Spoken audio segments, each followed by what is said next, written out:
J'ai coulé, puis je me suis retrouvé hors de mon corps, dans une obscurité totale. Ensuite, j'ai aperçu une lumière. Elle a simplement tendu la main, et quand j'ai voulu la toucher, boum! Nous avons immédiatement commencé à voler. J'étais dans le plus beau jardin que j'ai jamais vu ou vécu. Maintenant, des énergies nous frappent et nous obligent à nous réveiller. Je veux que tout le monde sache qu'il n'est jamais au grand jamais seul. J'ai des guides, et c'est merveilleux. Je peux voir les miens, mais vous en avez aussi, ainsi que tous ceux qui écoutent. Mourir est difficile, mais revenir à la vie l'est encore plus. J'adore plonger. Pour moi, devenir plongeur professionnel était le métier de mes rêves. Non seulement ça, mais j'ai eu la chance d'être aussi le chef ingénieur de la recherche où nous faisions les plongées, donc c'était un double succès pour moi. Mais le jour où j'ai vécu mon expérience de mort imminente, nous venions juste d'évaluer un nouvel ROV, ou véhicule télécommandé. Il y avait une tempête, et cela ne faisait qu'empirer, alors nous avons décidé de courir vers le port. Cependant, le maître du port a refusé que notre bateau entre à cause des vagues de 7 à 9 mètres au niveau du brise-lames. Nous avions des personnes à bord, un des ingénieurs de conception pour ce sous-marin que nous évaluions, qui devait se rendre à LAX. C'est sur la côte californienne, et nous étions dans le nord. Donc nous avons décidé de mettre à l'eau un de nos sous-marins de récupération, un Zodiac en caoutchouc, et de commencer à avancer. En nous dirigeant vers l'intérieur, nous montions sur le sommet d'une vague, car 2000 au large, il n'y avait pas de vague, juste des houles à ce stade. Nous montions sur le sommet d'une houle, essayions de prendre le cap sur la bouée du port, puis descendions dans la dépression et recommencions. Tout à coup, nous avons descendu une vague de 7 à 9 mètres, et je veux dire, nous avons décollé. Je lui ai crié de faire demi-tour pour retourner en mer, car nous étions dans une zone de vague très dangereuse pour un bateau. Il a vite fait demi-tour, mais soudain, j'ai levé les yeux, et la vague suivante est tombée exactement sur nous. Elle a plié ce Zodiac en deux comme un sandwich au beurre de cacahuète. J'étais à l'avant et cela m'a catapulté directement dans la mer. Donc, je m'accrochais à ce vieux gilet de sauvetage vintage, style Seconde Guerre mondiale. Je veux dire, c'était incroyablement violent. Je savais qu'il m'avait profondément enfoncé parce que je sentais que je devais libérer la pression dans mes oreilles plusieurs fois. Je savais donc que j'étais bien immergé, et j'attendais que cette vieille Mae West me ramène à la surface. En tant que plongeur professionnel, je savais que je pouvais retenir ma respiration pendant environ 3 minutes, ce qui est un bon temps. J'ai essayé de laisser Mae West me porter à la surface, mais ça n'est pas arrivé. Peu à peu, l'euphorie due à la privation d'oxygène a pris le dessus et j'ai respiré. Je me suis noyé. J'ai immédiatement, ressenti une seconde d'eau salée brûlante pénétrer dans mes poumons. Puis j'étais hors de mon corps et plongé dans cette obscurité absolue. Mais c'était absolument silencieux.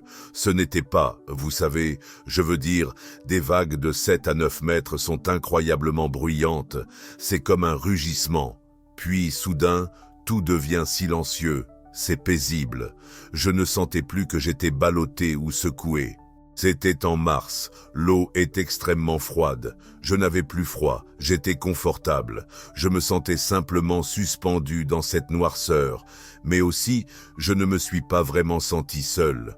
J'avais l'impression qu'il y avait une présence. C'est très difficile à décrire, mais on aurait dit que tout était engagé dans cette noirceur, cette obscurité. Comme beaucoup de personnes qui vivent cette expérience, ils appellent souvent cela le vide. Beaucoup trouvent ce vide effrayant. Cela peut être un endroit terrible quand on se retrouve soudainement dans l'obscurité totale, totalement suspendu. Mais pour moi, je venais juste de sortir de cette violence incroyable où j'étais secoué et ballotté dans tous les sens. Me retrouver dans ce calme absolu et ce silence, et en tant que plongeur professionnel, nous sommes entraînés à identifier la privation d'oxygène, ses signes de danger et tout ça. Cela avait largement dépassé ma formation, et j'étais curieux. J'étais incroyablement curieux de savoir, vous savez, où suis-je? Que se passe-t-il?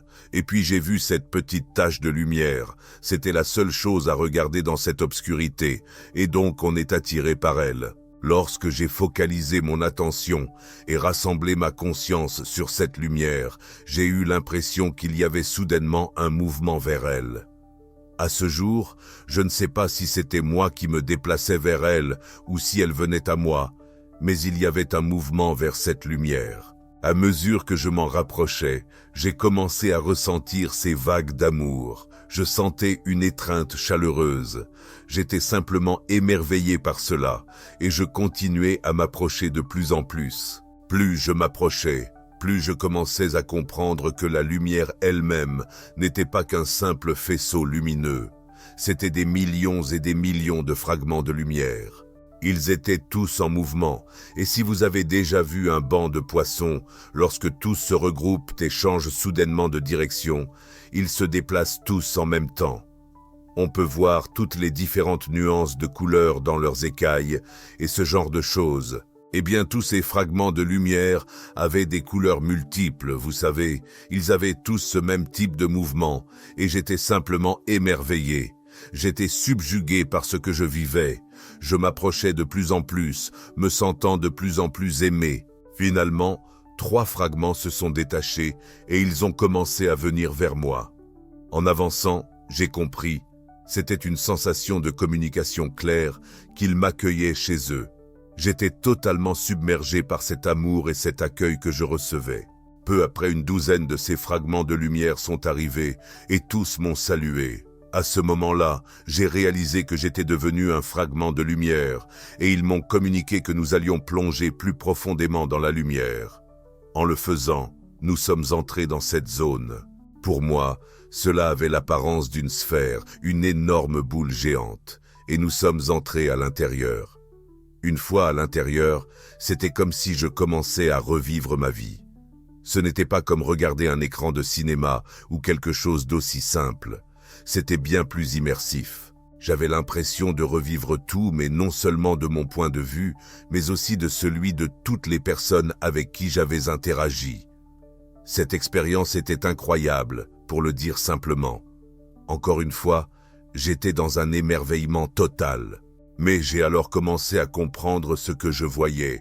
J'ai aussi réalisé que ce groupe d'êtres qui m'avait accueilli et qui était entré dans cette zone, la sphère avec moi, vivait cela de la même manière que moi. Ils revivaient ma vie à travers cet examen de vie. Vous savez, c'est vraiment ça, un examen de vie. J'étais un peu surpris car j'étais un jeune homme assez impertinent. Je veux dire, j'étais vraiment un jeune homme impertinent. Je ne me souciais pas des opinions des autres. J'étais très centré sur moi-même. Nous avons commencé à vivre cela ensemble, car c'était plus qu'une simple expérience partagée. C'était comme si ma conscience se fragmentait en plusieurs flux, et je vivais cela à travers les perspectives de toutes les personnes avec qui j'avais interagi. C'était comme une vision multidimensionnelle de ma vie. J'avais été très centré sur moi-même. Je piétinais les gens, je les ignorais. Je ne m'en souciais vraiment pas. Cependant, ma famille d'âmes vivait cette expérience avec moi. C'est ainsi que je les appelle désormais, ma famille d'âmes. J'éprouvais un peu de honte pour certaines choses que j'avais faites, mais eux ne portaient aucun jugement. Ils me manifestaient simplement de l'amour, me soutenaient et observaient. Il n'y avait aucun jugement, seulement une observation de ce qui se passait. Le jugement qui avait lieu se produisait principalement en moi. J'ai pu voir les choses d'une manière qui m'a laissé, une fois de plus, totalement émerveillé. Je voyais des gestes que je posais avec une intention purement aimante, sans jamais penser à moi. Ces actions ont créé d'incroyables ondes de choc. Par exemple, j'avais un ego énorme. Devenir ingénieur en chef sur un navire de recherche dans la vingtaine était une réussite incroyable à mes yeux, mais cela comptait pour presque rien dans l'expérience de mort imminente. Cela avait donc l'impact le plus faible possible. Par contre, quand je faisais quelque chose avec amour pour quelqu'un, cela provoquait d'immenses répercussions. J'ai donc pu observer cela, et j'ai tenté de comprendre le sens de tout ce qui se passait autour de moi, les multiples flux d'informations que je recevais. Puis, nous sommes arrivés à un moment où j'ai commencé à voir des choses dont je n'avais aucun repère dans ma vie. Je ne réalisais pas encore, mais je percevais mon potentiel futur. Cela m'a un peu déstabilisé, mais ma famille d'âme me soutenait. Ils m'aimaient et m'encourageaient à vivre ce potentiel qui m'était offert. C'était comme regarder au bout d'un couloir où tout ce qui se trouvait devant moi était d'une clarté cristalline. Exactement comme lors de la rétrospective de ma vie, tout ce que j'avais vécu, tout ce que je revivais dans ma vie était parfaitement clair. Une fois entré dans le domaine du potentiel futur, le chemin principal paraissait limpide, mais sur les côtés, je pouvais percevoir d'autres options, et j'avais la sensation que, si je le désirais, je pouvais prendre ici ou là un autre chemin. Pourtant, j'étais toujours attiré par ce chemin central d'une clarté cristalline. Au fil de notre progression, j'ai pu voir et expérimenter, car c'était plus qu'une simple vision, c'était ressentir ce potentiel futur, et j'ai atteint le point où la lumière elle-même, oui, ces millions et millions de fragments de lumière, parlaient d'une seule voix. Je percevais cela comme Dieu, et il m'a dit « Ce n'est pas ton moment, tu dois retourner ». J'ai répondu « Pas question ». Je discutais avec ce que je percevais comme Dieu. J'ai dit, non, j'ai une famille qui m'aime comme je n'ai jamais été aimé auparavant, parce que ma famille sur Terre était, tu sais, plutôt dysfonctionnelle. Je me sentais aimé comme jamais auparavant. Je ne voulais pas retourner dans ce corps. Ce corps me semblait juste brisé. La lumière a parlé une fois de plus, tu dois revenir, tu as un but. C'était avec cette voix parentale, si pleine d'amour, et le mot « but » résonnait. Je veux dire, il résonnait à travers tout mon être. Dans cette lumière, nous avions cette capacité. C'était comme si nous étions connectés à toutes les âmes qui ont jamais existé et à toutes celles qui existeront. On dispose de cette conscience expansive, et ce mot « but » traversait tout mon corps. Je le comprenais, c'était simple, c'était clair, et la seule option était d'accepter que oui, c'est vraiment ce qui devait arriver. À ce moment-là, je me suis retrouvé hors de mon corps, toujours dans la zone de rupture. Il y a une zone dans les cycles des vagues où l'on peut se faire entraîner à tourner sans fin. Mon corps était pris dans ce vortex sous l'eau, en profondeur. Mais moi, j'étais debout en dehors de mon corps et les trois êtres de lumière originels qui m'avaient accueilli étaient avec moi.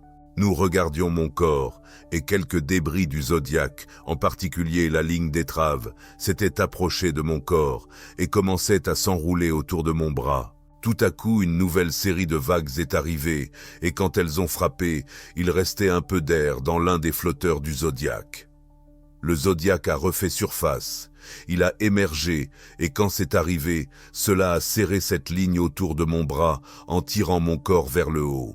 Quand cela s'est produit, je me suis retrouvé emmêlé dans les débris de ce zodiaque, et ce qu'il en restait, tu vois? Je regardais cela, je n'étais pas dans mon corps, j'observais simplement, et j'avais ce sentiment de calme, et je dois le dire, presque un mystère. Comment l'ampleur de mon être lumineux allait-elle tenir dans ce corps? C'est ce à quoi je pensais pendant tout ça. Une autre série de vagues est arrivée et a commencé à frapper mon corps contre les débris. Quand cela s'est produit, cela a expulsé un peu de cette eau salée de mes poumons. C'est alors que ma famille d'âme m'a donné une douce poussée. J'ai ressenti cette vibration en revenant dans mon corps et en retrouvant ma perception physique, mais j'avais toujours l'impression d'être à moitié ici et à moitié là-bas. J'avais un peu de cette conscience expansive, mais elle semblait s'évaporer. Vous savez, ça m'a perturbé pendant longtemps parce qu'il a fallu être au bon endroit, poussé contre les débris de cette épave pour que ça évacue un peu de cette eau salée afin que je puisse être réanimé par l'océan. Être coincé contre les débris, oui, ce n'est pas courant. Ça m'a vraiment troublé pendant longtemps parce que je me suis dit, d'accord, cela signifie qu'il y a un but. Je savais aussi qu'il y avait un but parce que je l'ai vu. Cette réanimation miraculeuse avait une intention derrière elle. Donc j'étais dans mon corps, j'étais à la surface mais j'avais du mal à rester à flot, je recrachais de l'eau salée et je pensais « Pourquoi? Quel est ce but ?» Ça semblait s'échapper, comme du sable entre mes doigts. Je ne pouvais tout simplement pas m'y accrocher. Puis j'ai commencé à entendre mes camarades qui étaient sur le Zodiac avec moi au moment de l'accident. Ils étaient restés à leur poste et l'un d'eux tenait une lampe de poche. Comment il a réussi à tenir une lampe de poche, je ne saurais jamais. Mais, vous savez, il balayait l'océan. Quand ça passait entre les vagues dans un creux, il balayait pour voir s'il pouvait me repérer. Il me cherchait, et donc ces gars-là, ce sont mes héros, parce qu'ils sont restés à leur poste dans une zone très dangereuse. D'accord? Et, ils m'ont trouvé. J'essayais de leur répondre en criant parce qu'ils criaient mon nom et tout ça. J'essayais de crier en retour, mais après avoir avalé toute cette eau salée, on ne peut pas vraiment. Donc, j'ai couiné et gazouillé, et finalement, ils m'ont retrouvé. Ils ont nagé jusqu'à moi, et ensuite nous avions tous un mile à nager, mais je continuais à plonger, je continuais à sombrer. Cependant, j'avais toujours cette conscience, une conscience plus grande que celle que j'ai d'habitude dans ma vie physique, qu'il y avait quelque chose qui n'allait pas avec le gilet de sauvetage que je portais. Alors, je l'ai ouvert et j'ai regardé. C'était la nuit. Il faut réaliser que c'était la nuit. Elle faisait très noir et il y avait de grosses vagues qui s'écrasaient. Tout ce que vous faites est difficile. Mais j'ai regardé et il y avait de la fibre partout. Ce qui s'est passé, c'est que le gilet de sauvetage avait lâché, en gros, et il s'était saturé d'eau salée. C'était en fait ce qui me tirait vers le bas, ce qui m'empêchait de rester à la surface. Alors j'ai abandonné le gilet de sauvetage et j'ai pu rester à flot et m'accrocher à ce qu'il restait du Zodiac, car c'était une bouée. Nous nous sommes tous regroupés, ce qui est la chose intelligente à faire en cas d'urgence liée à l'eau. S'unir pour se soutenir mutuellement. Nous avons tous nagé ensemble ce dernier mile, mais j'aime dire que mourir est difficile et revenir à la ville est encore plus, car cette réalité de l'autre côté était hyper réaliste. C'était incroyablement, oui, incroyablement réel. Depuis, cette vie me semble plus onirique. Elle a toujours paru un peu plus onirique que cette réalité qui était tellement incroyablement, vous savez, détaillée. Nous possédons cette capacité supplémentaire. Notre conscience est bien plus vaste que ce que nous connaissons ici. Donc, on se sent lourd. C'est pesant de revenir, vous voyez. Mais une fois revenu, mes amis ont remis mon épaule et mon pouce à leur place, qui s'étaient disloqués quand cette ligne m'a tiré vers le haut. Ensuite, il a fallu que l'on retrouve notre chemin vers la maison et tout ça. Mais c'était une nuit vraiment difficile, une nuit vraiment compliquée. Ces expériences peuvent laisser des traces, et les séquelles que j'ai eues étaient profondes. Soudain, je pouvais regarder dans les yeux de quelqu'un et voir leur lumière. Je pouvais percevoir leurs fragments de lumière. Puis j'ai aussi commencé à voir des auras. À l'époque, je ne savais même pas ce qu'était une aura. Pour moi, je les appelais des énergies vitales. Vous savez, c'était comme... Je ne sais pas ce que c'est. Ce n'était pas quelque chose que j'avais déjà lu ou vécu. J'étais plutôt une personne tournée vers les sciences. Puis, la troisième chose qui m'a vraiment troublé, c'est qu'en un clin d'œil, je recevais ces intuitions. Je ne sais pas comment mieux l'exprimer que de dire que je savais des choses. Ce n'était pas quelque chose que j'avais étudié à l'école, appris en formation ou vécu au cours de ma vie. Alors, d'où venait cette connaissance ? C'était un peu comme de petits téléchargements. Au début, ce n'était que de légers murmures, puis ça devenait de plus en plus intense et détaillé. Mais ça me terrifiait et je voulais retrouver ma vie d'avant. Je ne comprenais pas ce que c'était, je ne savais pas quoi en faire. Je n'avais jamais entendu parler de quelque chose comme ça. Alors, je me sentais vraiment isolé, car j'ai essayé de partager cela avec ma première femme, la femme que j'avais à cette époque. Elle a paniqué, et donc je me suis senti incapable d'en parler avec elle. Et la mort quand nous faisions des recherches sous-marines, c'était un travail très dangereux dans les années 80. Donc, en parler, je étais mort. C'était un peu un sujet tabou, du point de vue de ma réflexion. Je n'avais pas l'impression de pouvoir en parler avec mes amis. Je ne pouvais pas en parler avec ma femme. Alors, je me suis simplement isolé. J'ai essayé de tirer ce que je pouvais accepter de cette expérience. Ce que j'ai pu accepter, c'est que j'étais dans la vingtaine. J'ai eu cette rétrospective de ma vie où je ressentais tout cet amour, mais je voyais aussi qui j'étais vraiment. Je voyais toutes ces interactions, le bon, le mauvais, le laid. Je pouvais tout voir. J'ai réalisé que je pouvais être une meilleure personne. J'ai donc appelé cela l'acceptation. Je pouvais accepter que c'était qui j'étais, et je pouvais m'améliorer parce qu'il y avait certaines choses que j'avais vues et que je n'aimais pas. L'autre chose que j'ai vue, c'était que je n'étais pas une personne très tolérante. Souvent, des gens croisent notre chemin dans la vie et nous ne sommes pas toujours d'accord avec leurs choix. Souvent, nous réagissons avec notre ego, nous réagissons de différentes manières. Mais j'ai vu que leurs choix de vie leur appartiennent. Je pouvais être tolérant envers leurs choix. Ce ne sont pas les miens, ce sont leurs choix. Dans les situations où nous nous trouvons dans la vie, souvent, nous ne sommes pas satisfaits de notre sort. Cependant, nous pouvons être tolérants, nous pouvons provoquer le changement, nous pouvons avancer, nous pouvons faire évoluer les choses et nous pouvons être tolérants envers ceux qui croisent notre chemin, car c'est leur vie, leur choix de vie. L'acceptation de moi-même et de ma situation, la tolérance envers les autres, cela a été énorme pour moi. Rappelez-vous, j'étais un gars assez égocentrique. Si vous croisiez mon chemin et que vous n'alliez pas dans la même direction, j'allais soit vous contourner, soit vous écraser, d'une manière ou d'une autre. Donc avoir soudainement accepté qui j'étais et devenir tolérant envers les autres a représenté un énorme changement. La troisième chose que j'ai tirée de cette expérience, c'est que, parce que j'étais ingénieur, je voyais les choses de manière assez binaire. Soudain, j'ai réalisé qu'il y a une vérité qui réside en nous, c'est notre vérité personnelle. Ce n'est pas seulement la vérité factuelle, car en tant qu'ingénieur, c'est avec ce type de vérité que je travaillais. Des vérités factuelles, vous savez, des faits concrets, froids, durs, tout ça.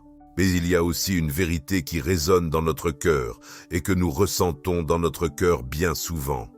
J'appelle cela la vérité personnelle. Donc, ces trois choses, acceptation, tolérance et vérité, sont devenues un peu mon mantra. Le reste parlait de ce que je percevais comme Dieu, une famille d'âmes et une rétrospective de vie. Tout cela, j'ai essayé de le ranger et de le mettre de côté. J'ai essayé parce que je voulais continuer ma vie. Je n'avais l'impression d'avoir personne avec qui partager cela et je ne le voulais pas non plus. Je me sentais aussi un peu folle. Alors, il fallait trouver un moyen de gérer ça. Ma façon de faire, c'était d'essayer de l'oublier. Mais j'ai pu accepter ces trois choses parce qu'elles restent avec vous. C'est ça le problème. Ce n'est pas vraiment un problème, mais ce qui arrive après ces expériences, c'est qu'elles vous accompagnent. C'est devenu une partie de mon quotidien maintenant. 11 ans plus tard, j'ai eu une deuxième expérience. Oui, je méditais, et on m'a dit de revenir vers la lumière. J'ai revécu toute l'expérience. Seulement cette fois, j'avais vécu 11 ans de plus depuis l'expérience de mort imminente initiale. Pendant ces 11 années, j'ai pris conscience lors de la revue de ma vie à quel point j'avais vraiment changé. Alors après cette deuxième expérience, on l'appelle une expérience semblable à une mort imminente.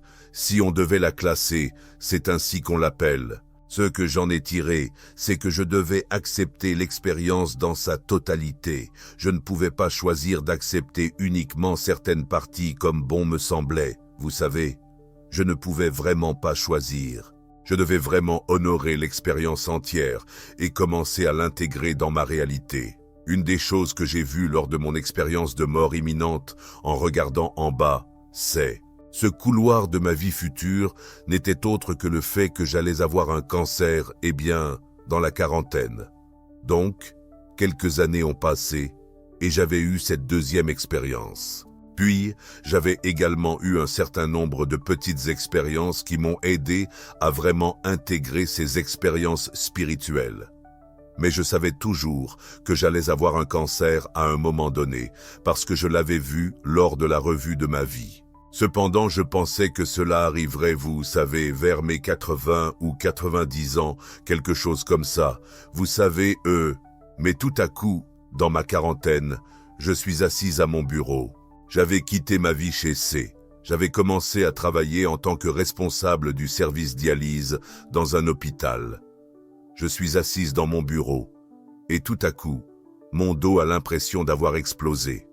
Je veux dire, je voyais tout à travers un brouillard rouge de douleur. Je veux dire, heureusement, me voilà, travaillant comme responsable dans un hôpital. Alors, je suis allé voir ma directrice dans son bureau, parce que j'étais censé avoir une réunion avec elle. J'ai dit, je vais aller aux urgences, j'ai très mal. Donc je suis allé au service des urgences. Je me suis présenté. Ils ont fait des radios, ils ont fait plein d'examens, ils ont effectué toute une série de tests. J'étais dans la salle d'urgence et l'infirmière est entrée. Maintenant, cette infirmière que je connaissais personnellement, car elle avait été l'une de mes secrétaires pendant qu'elle étudiait pour devenir infirmière. Elle entre les yeux embués de larmes et me dit « Dave, tu sais, le docteur va être là dans 1 minute. » J'ai reconnu ce moment lors de ma rétrospective de vie. Je l'avais déjà vu dans cette rétrospective. À ce stade, j'avais eu assez d'expérience spirituelle pour me dire « Waouh, je sais ce qui va arriver. » Je savais que quand il franchirait la porte, il hésiterait un peu, se demandant comment annoncer à ce type, tu sais, qu'il a un cancer en phase terminale. Il est donc un peu réticent en entrant. Et bien sûr, il entre, elle a les yeux qui brillent de larmes, et moi je lui dis « Oh, ne t'inquiète pas, tout va bien se passer. » Parce que quand le médecin finit par me parler, il dit « Tu sais, on va faire en sorte que tu sois aussi confortable que possible, parce que c'est vraiment sérieux. » J'étais là. Wow, attends 1 minute. J'avais vu que j'allais avoir un cancer, mais j'avais aussi vu que j'allais survivre. Cependant, je n'étais pas prêt pour un cancer aussi grave, tu vois. Il y a eu un moment où je me suis dit « Waouh, ça pourrait être mon ticket pour rentrer chez moi. Je pourrais passer de l'autre côté. » Mais il y avait aussi l'autre option, où j'avais vu que j'allais avoir un cancer, mais aussi que j'allais survivre. Il y avait un grand but à continuer à vivre. Alors je me suis dit, tu sais, ils voulaient faire plein d'autres examens, ce qu'ils ont fait. Ils allaient juste me donner de la morphine et du Percocet et m'ont dit de mettre mes affaires en ordre. C'était dans la salle d'urgence, tu sais. Pendant qu'ils faisaient des scans osseux et tout. De toute façon, j'ai découvert que j'avais des lésions, non seulement dans mes poumons, mais aussi que cela s'était propagé à ma colonne vertébrale. Cela avait détruit 2 os et demi de ma colonne thoracique, et ma colonne vertébrale s'était effondrée parce que la tumeur ne pouvait plus supporter le poids de ma colonne. Ils ont trouvé des lésions dans ma hanche, mon cerveau et mes reins. Donc c'était un stade 4 qui évoluait rapidement et ils ne pensaient pas que ça valait vraiment la peine de le traiter. Mais je n'étais pas d'accord, car si je peux dire non à Dieu, tu sais, je peux dire non à ces médecins, ça ne me fait pas peur. Alors j'ai choisi mon équipe soignante et nous avons commencé le traitement. Mais j'ai aussi équilibré cela avec des approches holistiques.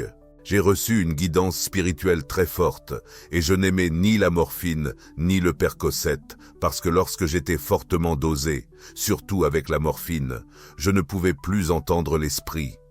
Ma communication spirituelle devenait floue, je ne la percevais plus. Cela me perturbait plus que le cancer lui-même. J'ai vécu des expériences incroyables, dont l'une pourrait être qualifiée d'expérience angélique où j'ai compris comment me sevrer de la morphine et utiliser davantage la pleine conscience pour gérer la douleur afin de garder la clarté nécessaire pour communiquer, maintenir ma communication spirituelle. C'était essentiel dans ma vie, vous savez. Donc j'avais besoin de cela pour savoir comment j'allais surmonter le cancer. J'ai eu la chance qu'au bout de 6 mois, j'étais sous chimiothérapie et radiothérapie en même temps. Au bout de 6 mois, mes guides spirituels me disaient que les choses s'amélioraient. J'ai demandé s'ils pouvaient me faire passer un autre PT scan parce que cela montre toutes les cellules cancéreuses actives, vous savez. Ils ont à contre-cœur. Ça a pris un certain temps, un peu de persuasion, car dans leur réalité, j'étais sur la voie, vous savez, vers la tombe. Ils ne voulaient même pas me traiter, mais c'est grâce à mes droits de patient que j'ai pu obtenir le traitement que je voulais. Ils pensaient que ces examens étaient des démarches supplémentaires et inutiles, et que ce dépistage ne serait qu'une formalité de plus. Ils essayaient de me garder, vous savez, ils voulaient me préserver, ils cherchaient à réduire le stress et tout ça, donc ils pensaient qu'un autre examen qui montrerait juste que je mourrais du cancer ne serait pas bon pour moi. Ils ont un peu retardé ça. Mais ensuite j'ai insisté et j'ai eu mon examen, mais ensuite personne ne voulait lire les résultats pendant presque. Oui, personne ne voulait lire les résultats parce qu'ils ne voulaient pas m'annoncer la mauvaise nouvelle. Dans leur esprit, c'était par compassion. Mais oui, vous savez, mais finalement ils ont fini par... J'ai réussi à convaincre un infirmier dans l'unité d'oncologie où je recevais mes traitements que, son frère travaillait avec moi en dialyse. Je le connaissais alors, je lui ai dit « Et vous savez, regardez, je ne pouvais pas consulter mon propre dossier, mais pourriez-vous jeter un œil aux résultats de cet examen, ce PT scan, et me le faire savoir ?» Il m'a répondu « Eh bien, je ne peux pas vous le dire, mais je peux informer votre médecin. » Et donc, il a informé mon médecin. Et ensuite, le médecin est venu. Il m'a dit « Oh mon Dieu, vous savez, blabla, nous avons de très bons résultats. » Eh bien, nous allons faire quelques tests supplémentaires. J'ai dit, eh bien, je vais faire quelques tests de plus, mais nous allons arrêter le traitement car je sais que le cancer est parti. Alors, il voulait continuer le traitement, mais j'ai arrêté le traitement. J'ai dit, je n'en ai pas besoin, le cancer est parti, je vais continuer ma vie. J'ai dû vivre avec une colonne vertébrale effondrée pendant presque 1 an avant qu'ils acceptent enfin de réaliser les opérations. Je vis maintenant avec une structure en titane pour reconstruire ma colonne. Et j'ai perdu la sensation dans mes pieds et mes mains. Eh bien, je suis donc très sévèrement handicapé et je vis avec de la douleur car le titane et l'os ne se dilatent et ne se contractent pas à la même vitesse. Il provoque donc beaucoup de douleur, mais c'est ma vie et je choisis de ne pas laisser cela m'empêcher de vivre. Dans la vie, c'est un peu comme un pendule à bien des égards. Et bien souvent, lorsque nous faisons face à notre humanité, d'accord, des choses comme payer le loyer, avancer dans la vie, des choses qui sont, vous savez, purement humaines, notre pendule a tendance à osciller du côté humain.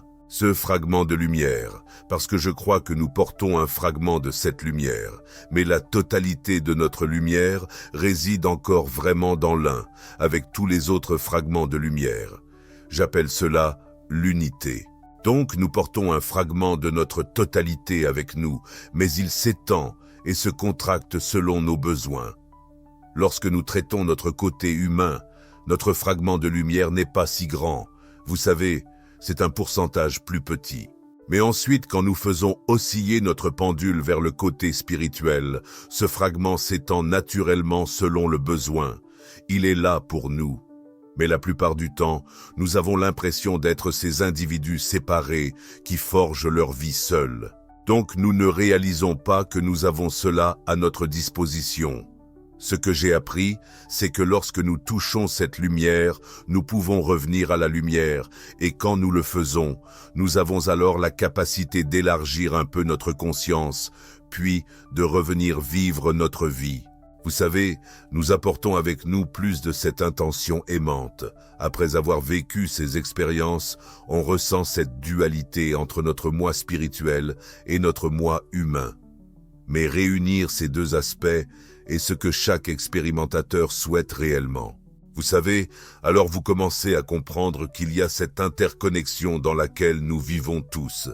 Mais on n'en parle pas non plus. Les expérimentateurs le ressentent. Ils savent que nous sommes interconnectés. Nous l'avons vécu de l'autre côté, où nous avons cette capacité à nous connecter les uns aux autres. Mais nous sommes dans ce voile de séparation, où nous avons l'impression d'être des individus distincts. Pourtant, Nous partageons constamment de l'énergie. Toi et moi échangeons de l'énergie en ce moment même, pendant que nous parlons.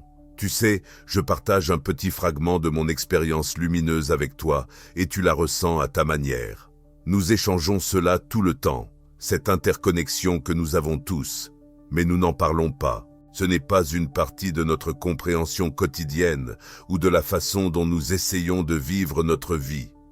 Quand j'avais 5 ans, j'ai eu ma première expérience.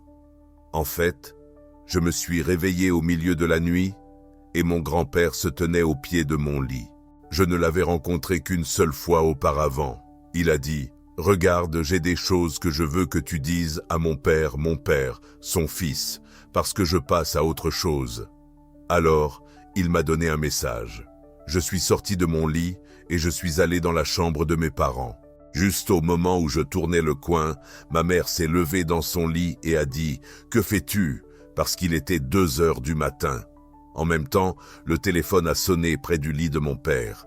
J'ai découvert plus tard que c'était l'hôpital qui appelait pour dire que mon grand-père venait de décéder. Ma mère s'est tournée vers moi et a dit « Écoute, retourne te coucher ». J'ai répondu « Eh bien C'est la toute première fois que mes parents ont reconnu que j'avais une connexion avec l'autre côté. Quand j'avais 14 ou 15 ans, mes parents ont reconnu que j'avais ce don et que cela interférait avec ma vie normale. Ils m'ont donc envoyé dans un centre de recherche psychique financé par des fonds privés en 1974. J'ai fait de la régression sur les vies antérieures de la suspension temporelle et toutes ces choses en tant qu'adolescent au début des années 70. Il y a environ 14 ans, je suis tombé très malade et j'ai lutté pendant environ 1 an au point de commencer à avoir de graves problèmes de santé. J'ai fini par être hospitalisé 5 fois en l'espace de 3 ou 4 mois. Je suis devenu allergique à toute la médecine occidentale. Une fois, ils m'ont même donné des médicaments à l'hôpital et j'ai eu un arrêt cardio-respiratoire. Je me suis senti quitter mon corps et ils n'ont pas pu m'aider. Je ne pouvais pas trouver de moyens. Puis cela en est arrivé au soir. C'était en fait le 1er janvier, il y a 14 ans, à 1 heure du matin. Je me suis réveillé et il y avait un esprit de 3 mètres de haut debout à côté de mon lit. Ayant grandi dans cet environnement la majeure partie de ma vie, j'étais un peu irrespectueux. Je me suis juste dit « Mince ». Je suis vraiment content d'avoir des plafonds hauts. Je ne pensais même pas à la réalité de la situation. Je me suis dit, d'accord, alors je me suis un peu réveillé et j'ai demandé, que veux-tu, que fais-tu ici? C'était juste un être immense et blanc, et il ne parlait pas. Ce n'était pas une conversation, mais énergétiquement il disait « Je suis venu te faire savoir que je reviendrai, et j'ai des choses à discuter avec toi, à te montrer, et ainsi de suite. » Je me suis dit « D'accord, je ne sais pas comment tu es entré ici, mais bon, va-t'en. » Et je suis retourné me coucher. Environ 3 ou 4 heures plus tard, je me suis réveillé en me sentant incroyablement mal. Je me suis retrouvé à l'hôpital à nouveau, mon état se détériorant rapidement. Ils n'arrivaient pas à comprendre ce qui m'arrivait et ils ne pouvaient pas me donner de médicaments. Ils ont énuméré toutes mes allergies, ils ne pouvaient pas m'aider, alors ils m'ont renvoyé chez moi. Ils ont fait leur travail et environ 10 jours plus tard, je sentais que ça commençait à aller mieux quand soudain j'ai pensé « Oh, je pourrais survivre à ça ». Cette nuit-là, je me suis réveillé à nouveau à 1h100 du matin. Là, il était là, debout à côté de mon lit.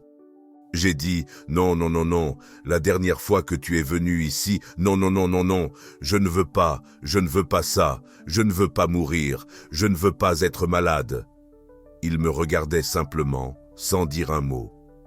Alors j'ai pris une grande respiration et pensé « ça ne va pas disparaître ». Je sentais en moi quelque chose qui disait « D'accord, très bien ».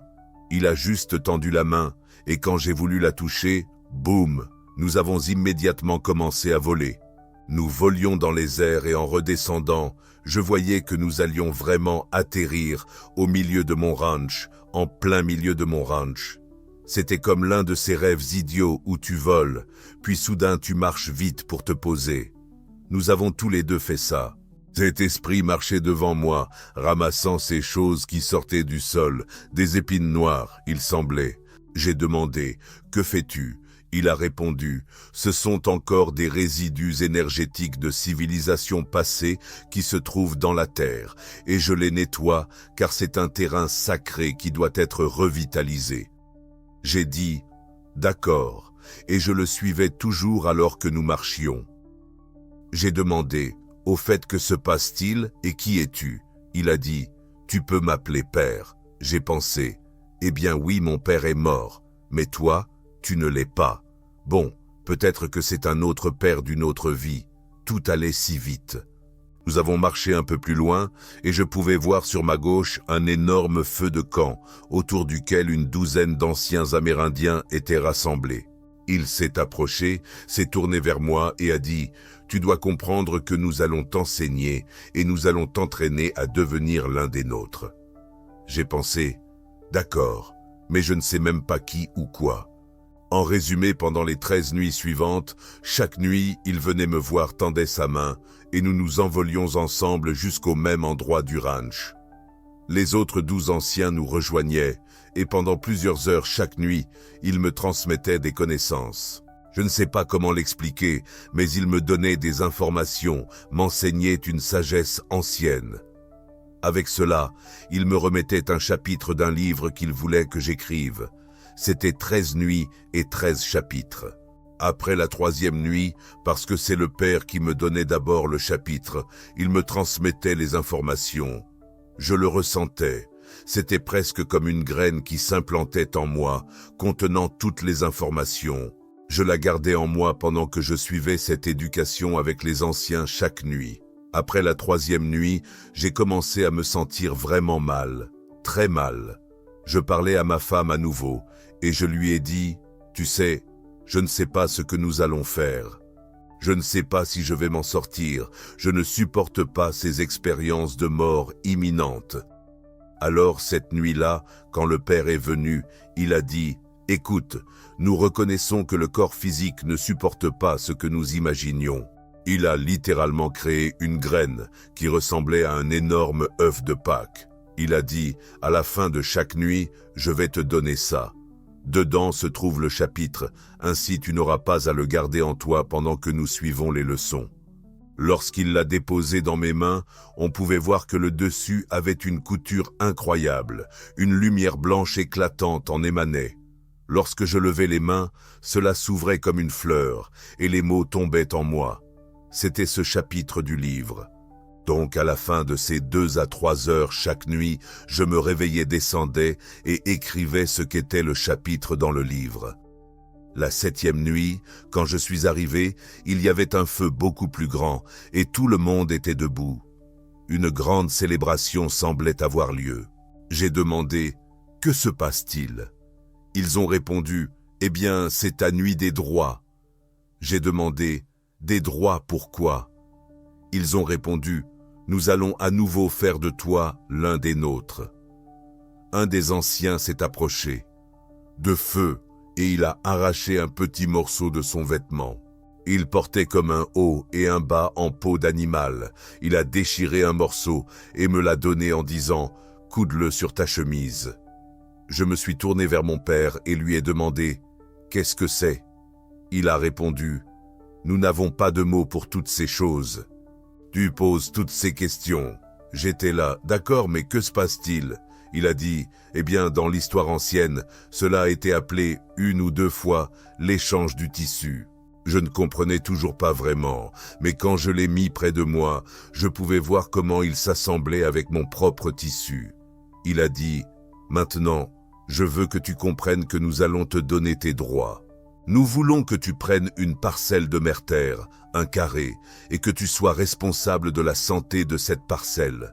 Nous voulons que tu prépares des remèdes pour tous ceux qui vivent dans ce carré, et que tu veilles à la santé de Merterre dans ce même carré. C'est arrivé dans le coin nord de l'Arizona, juste là où se trouve le ranch. D'accord, ça a du sens. Es-tu d'accord? Oui, je suis d'accord. Je veux dire, tu es en train de mourir. Tu es là? D'accord, peu importe. Je suis en train de mourir. Alors tu me demandes ces engagements pour l'avenir. Je ne sais même pas si je vais survivre jusqu'à demain. D'accord, bien sûr, je suis d'accord, je suis d'accord. Ce n'était pas désinvolte, mais c'est tellement percutant et puissant. Tu ne sais même pas à quoi tu es en train de dire oui. J'ai demandé, eh bien, que me fais-tu? Il a dit, eh bien, encore une fois, nous n'avons pas de terme pour cela. J'ai répondu, eh bien, tu dois avoir une idée. Cela doit te signifier quelque chose. Que me fais-tu? Ils ont dit, la seule façon de l'expliquer serait d'être un enseignant d'autres enseignants, un chaman des chamans. J'ai dit, d'accord. Ensuite, ils m'ont en fait donné un nom lors de la cérémonie, qui était Konak. C'est pour la fin, que j'avais mal orthographié 3 fois. Il a effectivement attrapé ma bouche dans le rêve et m'a fait dire Kowak afin que je puisse le prononcer correctement. Il a dit, c'est le nom que tu auras à l'avenir. Voici ce que tu veux, ce que nous voulons que tu fasses. Lady était, premièrement, protéger ces plantes anciennes qui sont les meilleures plantes médicinales sur la planète. Je disais, eh bien, je ne sais pas ce que c'est. Ils ont répondu, nous allons t'apprendre. Ils ont dit, cela fabrique tous les médicaments nécessaires à chaque créature vivante sur la planète pour survivre. Puis, ils ont demandé, es-tu d'accord pour créer un centre qui protégera ces plantes et aidera ensuite d'autres personnes à travers le monde à créer des centres où ils pourront aussi faire pousser ces plantes et fabriquer des remèdes naturels pour eux-mêmes et leur communauté? D'accord, c'est ce à quoi j'ai consenti. Ensuite, ils ont évoqué quelques autres choses. Ils ont dit, écoute, à partir de ce moment-là, tu ne te souviendras plus du reste de la cérémonie. C'est sacré. Ce n'est pas à toi de comprendre. J'ai perdu connaissance et je me suis réveillé environ 1 heure plus tard. Je suis descendu, j'ai écrit mon expérience et ce que je venais de vivre. Aujourd'hui, 14 ans plus tard, j'ai pu en quelque sorte déchiffrer tout ça et comprendre ce que cela signifiait vraiment. À l'époque, je ne comprenais rien du tout. Tout allait tellement vite. Mais ce qui s'est passé, c'est que quand on reçoit une sagesse supérieure, quand on reçoit une sagesse ancestrale, cela a vraiment une fréquence, un peu comme notre façon normale de parler, mais avec une fréquence plus élevée. Donc quand tu essayes de faire passer ça dans un corps physique à ce niveau, c'est comme si tu mettais 10 volts dans une batterie de 5 volts. Ça grille le corps physique. Chaque fois que je travaillais avec le livre pour essayer de le publier, d'écrire, je retombais malade. Je continuais à lutter contre cette maladie en essayant de finir le livre. Dès que j'essayais de réécrire le livre, je retombais malade. Ils ne voulaient qu'aucun mot ne soit changé. Ils ne voulaient rien qu'on interprète. Ce n'était pas qu'ils avaient raison, c'était qu'ils comprenaient que lorsque tu mets juste les bons mots ensemble, tu déclenches une réaction dans le corps humain qui lui permet de penser à un niveau supérieur. C'est un concept très intéressant. C'est un peu comme dire « Regarde, vois le chien courir ». D'accord, tu penses « Très bien, je vois un chien courir ». Mais si tu dis « Regarde, le temps est la seule chose qui compte », ton cerveau se dit « Que veux-tu dire par « la seule chose qui compte » ?» Tu commences à penser à 50 choses différentes. Alors, ce temps est-il important? Parles-tu d'une montre, de l'avenir, du passé? Donc, une combinaison de 5 mots simples peut provoquer d'énormes réflexions et prises de conscience. Nous, une autre combinaison de 5 mots simples ne te fait rien. Le livre a été écrit de manière très simple, mais il a été formulé de telle façon qu'à chaque lecture, en fonction de l'endroit où vous vous trouvez, vous en tirez une signification différente. Le 13e chapitre parle du chemin du karma, de la force vitale, des changements terrestres à venir et de la manière de se guérir soi-même, le corps physique et le corps éthéré. C'était ce qu'il décrivait.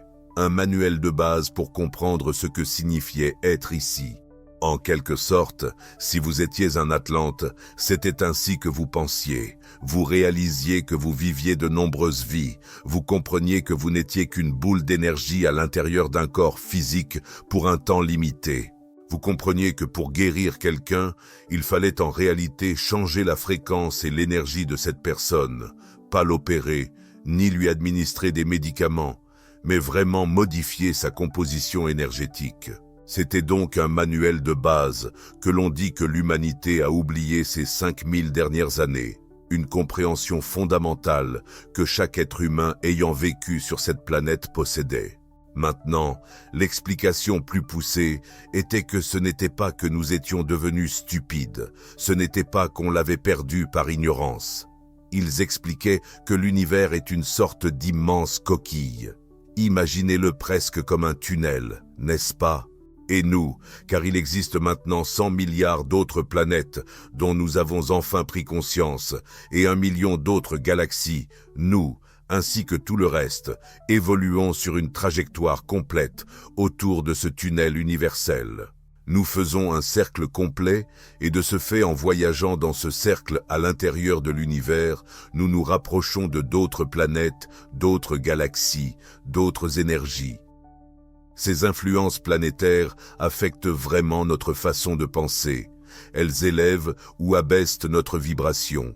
Ils expliquaient que pendant les 2000 dernières années, nous avons été situés dans une partie de la galaxie cachée aux autres planètes de l'univers. À cause de cela, nous avons vécu les âges sombres. Nous ne recevions pas les énergies supérieures présentes dans l'univers, et donc nous ne pensions pas de manière plus élevée.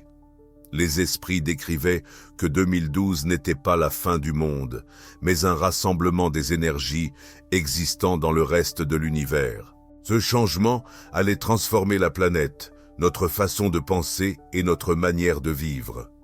Nous sommes donc fondamentalement revenus dans le bon quartier pour commencer à penser clairement à nouveau. Le livre était censé servir d'introduction pour nous aider à nous rappeler comment nous avions l'habitude de penser, de vivre et de traiter la planète ainsi que les autres. Au bout de 13 jours, il est venu me voir et m'a dit « C'est terminé ». Il m'a expliqué que le fait d'être descendu à ce niveau et d'avoir communiqué avec moi était un événement extraordinaire. Il ne serait jamais capable de le refaire. Et je ne le reverrai plus jamais. Cependant, j'étais désormais une partie des autres, et eux allaient m'aider, ces autres esprits anciens, pour tout ce dont j'aurais besoin à l'avenir. Selon la tradition ancienne, seuls les vrais guérisseurs commencent par se guérir eux-mêmes. Ils croient que les grands guérisseurs font des expériences de mort imminente et se guérissent eux-mêmes, afin de pouvoir aider les autres à faire de même. Je devais commencer à trouver des moyens de fabriquer des remèdes. J'ai commencé à faire des rêves sur quelles plantes pouvaient guérir des affections spécifiques. J'ai appris que si tu mélanges ces deux plantes, cela guérira ce problème. J'ai commencé à préparer des remèdes qui ont commencé à me soigner, mais il m'a fallu plus d'1 an pour redevenir fonctionnel. Je dois une dette de gratitude à ma famille pour avoir supporté tout cela. Elle ne s'attendait pas à ce que je devienne cet être humain en bonne santé, très accompli, qui était soudainement devenu invalide. Je ne pouvais rien faire. J'ai aussi changé de cap. Au lieu de chercher le succès, tout ce qui comptait soudainement, c'était d'aider la planète. Cela a dérouté tout le monde, mais j'avais accepté et je savais qu'il m'avait dit « Écoute, tu ne peux avancer et continuer à vivre que si tu acceptes cette nouvelle mission. » Ce que je dirais, ce qui me marque le plus, et je ne veux pas aller trop vite, c'est qu'à mesure que j'ai commencé à comprendre même le livre que j'ai écrit, parce que je le lisais et je me disais « Je ne sais pas d'où ça vient », en le relisant et en découvrant plus sur moi-même, j'ai commencé à changer ma façon de vivre. Je peux vraiment comprendre et voir à quel point cela est important. Mais la façon dont c'est connecté, c'est que chaque fois que tu as une maladie, son but est de te ramener sur ton chemin.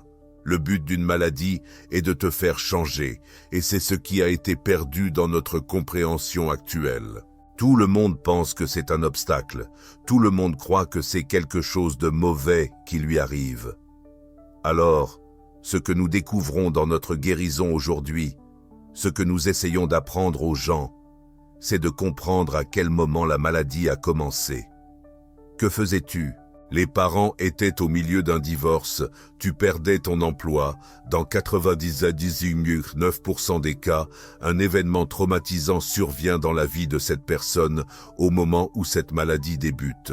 Et c'est cela qui est lié à la maladie.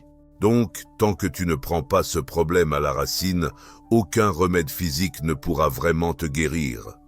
Ce n'est pas que les remèdes physiques soient inefficaces, c'est qu'ils doivent être accompagnés d'un volet spirituel pour permettre une vraie guérison.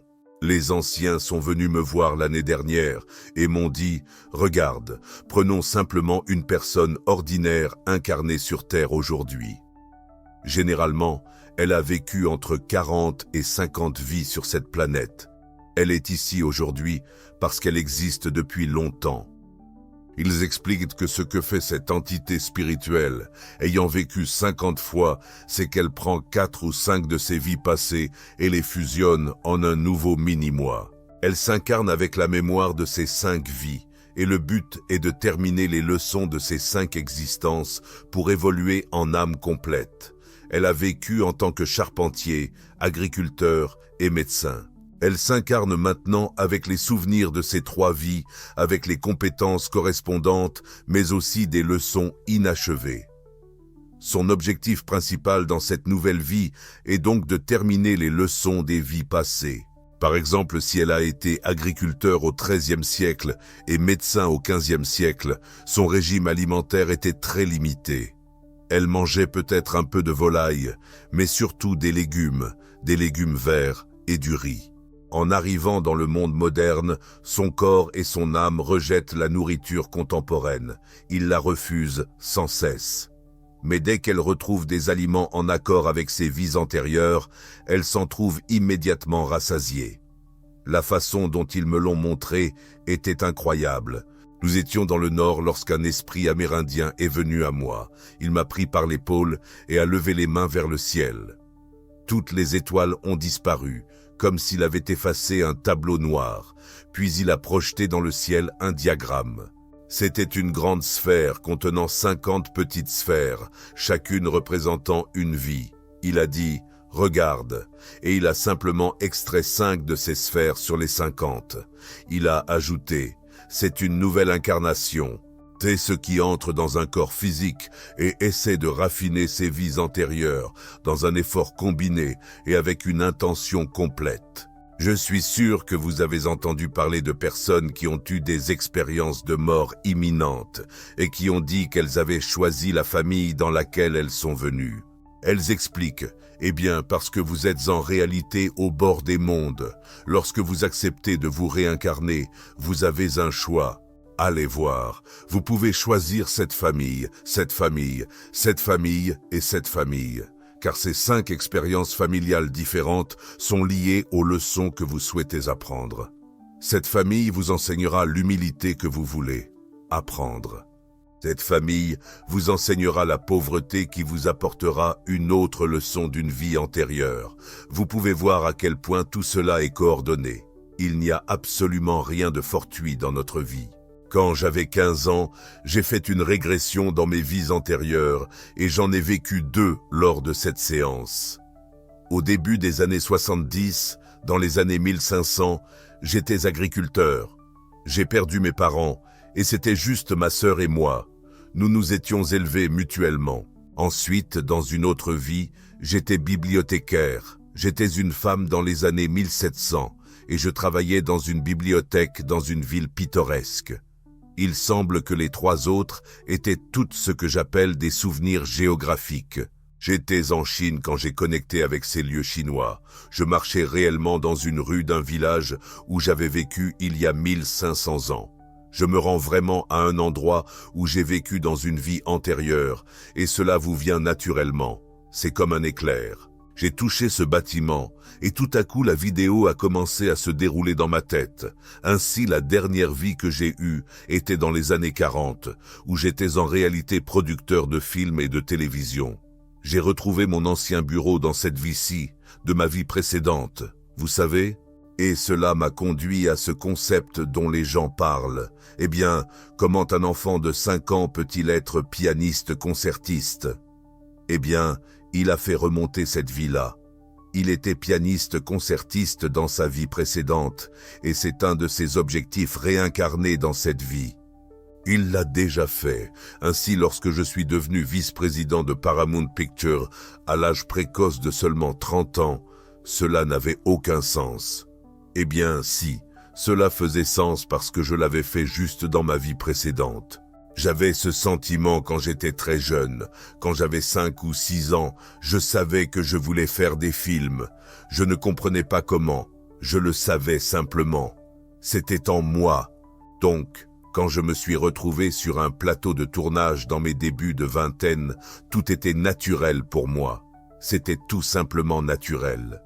En moins de 2 ans, je suis passé d'assistant de production à producteur. Cela n'avait rien à voir avec mon expérience pratique. Vous savez, les gens disaient simplement « Eh bien, vous avez un instinct pour ça. » Oui, c'est ça, depuis ma dernière vie. Et encore une fois, on ne peut pas en parler ni l'évoquer avec les gens, mais c'est la réalité et c'est comme ça que ça se passe. Je vous dirai que l'une des choses les plus importantes que j'ai observées dans la guérison au cours de l'année écoulée, c'est que tout revient au but de votre incarnation. Donc, vous pouvez revenir à mes 5 vies, n'est-ce pas? 2 en tant qu'ancien chinois, quelques autres, et un producteur de films. Alors, comment tout cela s'assemble-t-il, n'est-ce pas? Eh bien, les 2 vies que j'ai vécues dans la Chine ancienne, j'étais un guerrier féodal. Tout ce que je faisais, c'était passer de ville en ville et me battre. C'est ce qu'on faisait à l'époque. En 600 après Jésus-Christ, vous étiez engagé pour combattre pour le seigneur de guerre du moment pendant quelques années, puis vous passiez à la ville suivante pour livrer un autre combat. C'est ce que je faisais. Quand je suis venu dans cette vie-ci et qu'on m'a donné les circonstances qui m'ont été données, que devais-je faire? Je devais me battre pour ma vie. Et je devais trouver un moyen de corriger les injustices dans une certaine mesure. Je me suis battu dans le but d'essayer d'améliorer les choses. Je fais la même chose encore aujourd'hui dans cette vie. C'est ainsi que tout s'assemble. Vous dites, eh bien, qu'en est-il de la bibliothécaire? Eh bien, ça a été incroyable parce que je suis un lecteur passionné et ce, depuis mon enfance. Cela m'a énormément aidé. Ça m'a aidé à devenir écrivain. Cela m'a aidé à faire le travail que je fais. Ça m'aide à pouvoir faire ces choses qui transmettent le message aux gens. Donc, vous pouvez prendre ces vies et comprendre exactement pourquoi j'ai choisi ces 5-là et comment je les ai combinés dans ce que j'ai accepté de faire cette fois-ci.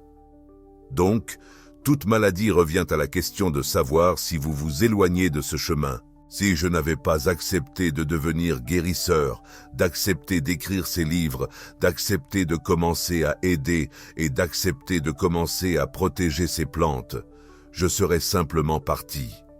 Je tomberais malade et je serais parti parce que je ne poursuivrai pas l'accord que j'ai. Chaque fois que vous vous incarnez, vous le faites avec un accord. Et cet accord, c'est que vous venez sur cette planète si vous acceptez d'apprendre et acceptez d'évoluer.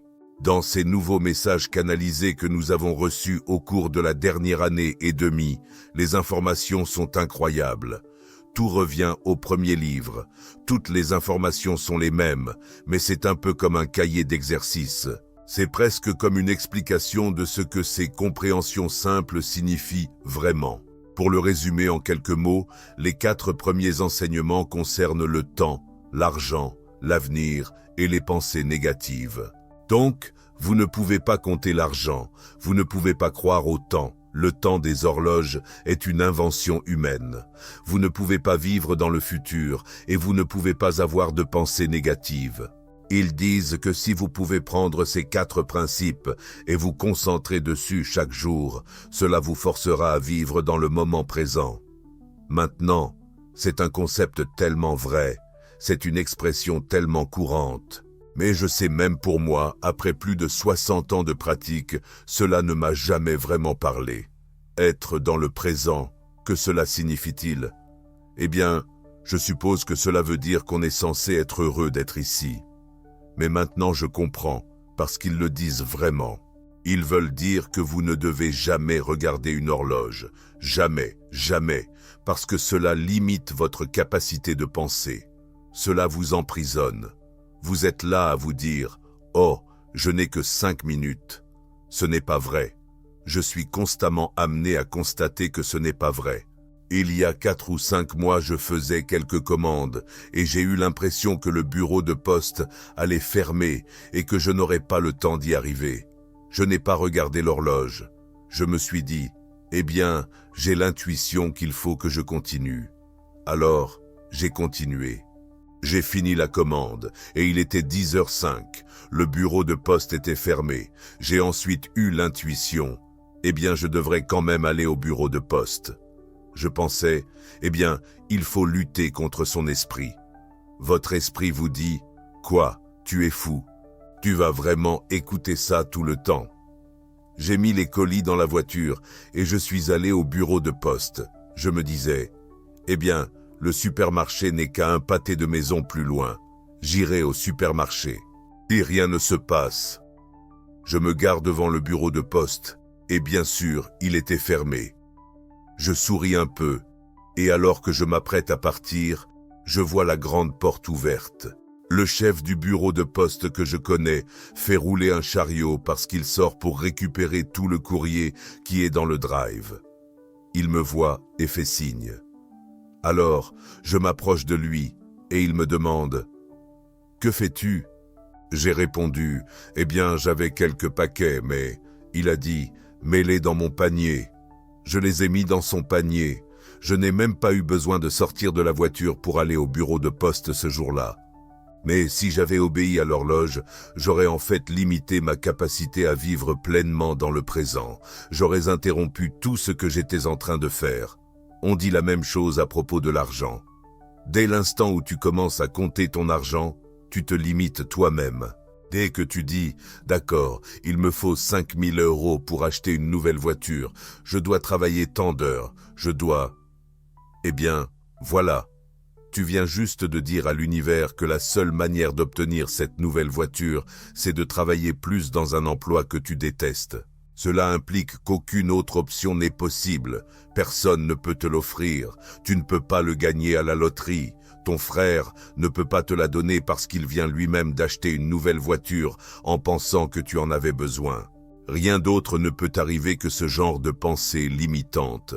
Je dois maintenant gagner de l'argent pour obtenir ce que je veux. Tu ne peux pas compter ton argent. Tu ne peux pas chronométrer le temps. Tu ne peux pas vivre dans le futur. Comment fais-tu alors ? Comment y arrives-tu dans le monde moderne ? Il faut que je prenne rendez-vous chez le dentiste la semaine prochaine. Tu dois commencer à agir avec intuition. Quand quelqu'un te demande « Qu'est-ce que tu fais demain ?» tu dois répondre « Je vis ». Mais qu'est-ce que tu vas faire ? Je ne sais pas. Le matin au réveil, je le saurai. Et ils réagissent « Non, tu ne peux pas vivre comme ça. » Si, tu peux. C'est comme ça que nous avons vécu pendant des milliers d'années. C'est ainsi que vivaient les anciens. Penses-tu vraiment que les Atlantes portaient des montres bracelets ? Non, tout cela nous enferme dans une vision limitée et nous empêche de nous connecter pleinement à tout. Parce qu'au moment où tu prends du recul, tu ne vis pas dans le futur. Tu ne comptes pas sur l'argent pour créer ce que tu souhaites. Tu ne regardes pas l'horloge pour décider quand ou comment faire les choses et tu n'as pas de pensée négative. C'est la partie la plus difficile. Tu es dans le présent. Cela t'oblige à rester dans le présent. Ce que cela fait, c'est que tu commences à te reconnecter à tout parce que le cerveau ne s'emballe pas dans les détails. Je veux dire, la plupart des gens ont des centaines de pensées qui tourbillonnent dans leur tête en permanence et c'est cela qui les sépare du Créateur et de la force vitale qui est présente parmi nous. Je peux passer plusieurs jours sans aucune pensée. C'est la clé essentielle pour se connecter réellement à ce qui se passe. Alors chaque matin quand je me lève comme le faisaient les anciens, ils allaient à la rivière, se lavaient le visage, se purifiaient, remerciaient les 4 directions, puis s'asseyaient en silence pour attendre leur orientation intuitive sur ce qu'ils devaient faire ce jour-là. Ils étaient ensuite guidés, disant que ce champ abritera un cerf pour nourrir leur famille. Ce ruisseau a des baies qui commencent enfin à mûrir et que vous pouvez cueillir. La seule façon de se connecter à tout cela, c'est de ne pas avoir de pensée. C'est la seule manière pour que cela puisse se manifester. Les anciens croient que tout est comme une station de radio, n'est-ce pas? On ne peut écouter qu'une seule station à la fois. Si vous branchez 2 radios en même temps, qu'obtenez-vous? Du bruit, n'est-ce pas? Rien de compréhensible. Eh bien, c'est ainsi que la plupart des gens fonctionnent. Ils ont tellement de choses qui se passent dans leur tête qu'il n'y a pas de place pour que leur intuition se fasse entendre. Il n'y a pas de place pour que leur âme se connecte vraiment et les guide. Ainsi, ils nous enseignent à changer de station si l'on veut apprendre ou entendre quelque chose, mais on ne peut rester que sur une seule station à la fois. Et c'est vraiment ça, la question de la fréquence. Donc encore une fois, c'est une combinaison de choses, n'est-ce pas? La plus grande chose, cependant, c'est que notre planète est passée dans une zone de l'univers où des énergies nous touchent et nous forcent à nous éveiller. Vous le voyez autour de vous, et les quelques autres chaînes que je connais depuis longtemps ont reçu des informations très similaires, disant que cela crée une division parmi les masses, parce que, eh bien, ce que vous voyez, c'est que des gens l'adoptent et deviennent soudainement éveillés et conscients. Ce que certains appelleraient un étreinteur d'arbres n'est plus un concept abstrait. Ils commencent à dire « Regardez, je peux comprendre ce dont vous parlez ». Je peux voir une fleur, je peux sentir un arbre, je peux entendre des choses. Et l'autre moitié dit, non, non, non, non, non. Je veux rester dans ma bulle, je veux mes richesses, je veux ma grosse voiture, je veux ma grande maison, je veux le matérialisme, je veux être satisfait sur le plan matériel, je ne veux pas évoluer. À cause de cela, ils luttent de plus en plus pour ne pas se réveiller. Voilà pourquoi nous sommes en train de nous diviser. C'est parce que la moitié de la population dit « Non, nous nous réveillons, nous devons prendre soin de cette planète, nous devons prendre soin les uns des autres, nous devons respecter chaque être vivant sur cette planète. » Et l'autre moitié rétorque « Brûlez tout, exploitez toutes les ressources disponibles. La planète s'en remettra, ne vous inquiétez pas. » Cette division s'accentue de plus en plus, atteignant malheureusement un point de rupture. On peut le percevoir et le constater, car non seulement ces énergies planétaires extérieures nous poussent à changer, mais la Terre est elle aussi affectée par ces mêmes énergies. Évidemment, c'est pour cela que nous les ressentons, elles impactent la Terre. Si la Terre était en meilleure santé et moins polluée, elle pourrait transmuter ces énergies plus facilement, c'est-à-dire les absorber et les libérer. Toutefois, parce que la Terre est quelque peu endommagée, elle est bombardée et ne les gère pas très bien. Ce qui se passe, c'est que pour traiter toutes ces énergies supplémentaires, comme si l'on appliquait 10 volts à une batterie conçue pour 5, elle doit trouver un moyen de les décharger. Des tremblements de terre, de grandes tempêtes, de fortes pluies, des ouragans. Tous ces phénomènes météorologiques que nous observons sont simplement la terre-mère qui cherche à se rééquilibrer face à ces énergies accrues. Ce n'est pas une réaction à quelque chose de négatif. Elle ne condamne pas les humains pour leur perturbation ou leur irrespect. Bien sûr, l'humain est irrespectueux et pollue. Mais la Terre ne se dresse pas en disant « Je vais exterminer toute l'humanité ». Ce n'est absolument pas cela. Elle dit « Je suis dépassée et il me faut un moyen de libérer ces énergies pour rester en équilibre ». Il y a 100 ans, 92 à 93% de la population était autosuffisante. Aujourd'hui, moins de 3% le sont. Le message principal était « Nous ne sommes plus autosuffisants et ce n'est pas la bonne direction. Nous devons retrouver l'autosuffisance. » C'est le message numéro 1 des anciens. Vous savez, on ne peut pas vivre 3 jours sans eau, mais combien de personnes ont accès à un ruisseau ou à un puits? Nous avons simplement accepté de commencer à acheter de l'eau en bouteille. Ça va.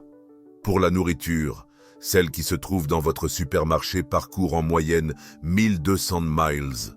Encore une fois, ces déséquilibres sont énormes. Vous commencez à vous guérir simplement en cultivant vos propres plantes. Ce n'est pas un simple discours idéaliste du genre Vous devriez cultiver vos propres légumes pour survivre. C'est bien plus que cela. Lorsque vous commencez à consommer ce que vous faites pousser, vous verrez votre santé changer à 100%. Mais même au-delà de cela, comme je l'ai dit, si vous faites vraiment attention, vous n'avez pas besoin de manger autant, car les aliments sont cultivés de manière si parfaite, avec tant d'amour, que la consommation est réduite. Mais je m'égare un peu, car la véritable réponse est que vous devez commencer à cultiver votre propre nourriture. Vous devez vous orienter vers l'autosuffisance, non seulement parce qu'il n'y aura peut-être pas de nourriture disponible, mais aussi parce que c'est ainsi que cette planète est censée fonctionner. Le Créateur n'a pas créé ce monde incroyable pour qu'une entité vienne vous facturer de l'argent pour l'eau, l'énergie et la nourriture. Pensez-vous vraiment que Dieu a créé ce monde pour que vous deviez gagner de l'argent pour survivre ? C'est tellement hors de contrôle. Ça me rend fou. Ça me fout pas en colère, mais juste, toutes ces ressources sont censées être gratuites. Nous, en tant qu'êtres humains, sommes censés profiter des fruits de la terre, de ce qu'elle produit, de ce qu'elle possède en termes d'eau, de substances, en construisant notre propre habitat. Tout cela est censé être gratuit pour que vous puissiez expérimenter la vie sur cette planète comme elle est censée l'être, c'est-à-dire en vous connectant à tout ce qui vous entoure. Au lieu de ça, nous avons créé un monde où vous allez au travail, vous faites votre job pour gagner quelques dollars. Ensuite, vous allez au magasin pour vous nourrir, puis vous allez dormir et vous vous réveillez pour recommencer. Ce n'est pas cette planète. Ce n'est pas le but de cette planète, et ça ne favorise pas une évolution spirituelle pour quiconque grandit et apprend. Vivre ce type de vie. Commencez à cultiver votre propre nourriture. Commencez à devenir autosuffisant, et c'est vraiment le chemin vers votre éveil spirituel, car cela vous reconnectera à tout ce dont vous avez été déconnecté. Mon expérience de mort imminente a eu lieu en 2021, à Noël. Avant cela, j'étais épouse et mère, mais j'avais un travail assez unique.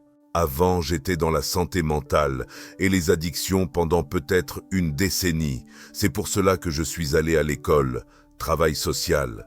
Mais en 2015, j'ai accepté mes dons en tant que médium, intuitive médicale, guérisseuse et communicante avec les animaux. C'est difficile de tous les retenir, donc je dis toujours que je suis née différente.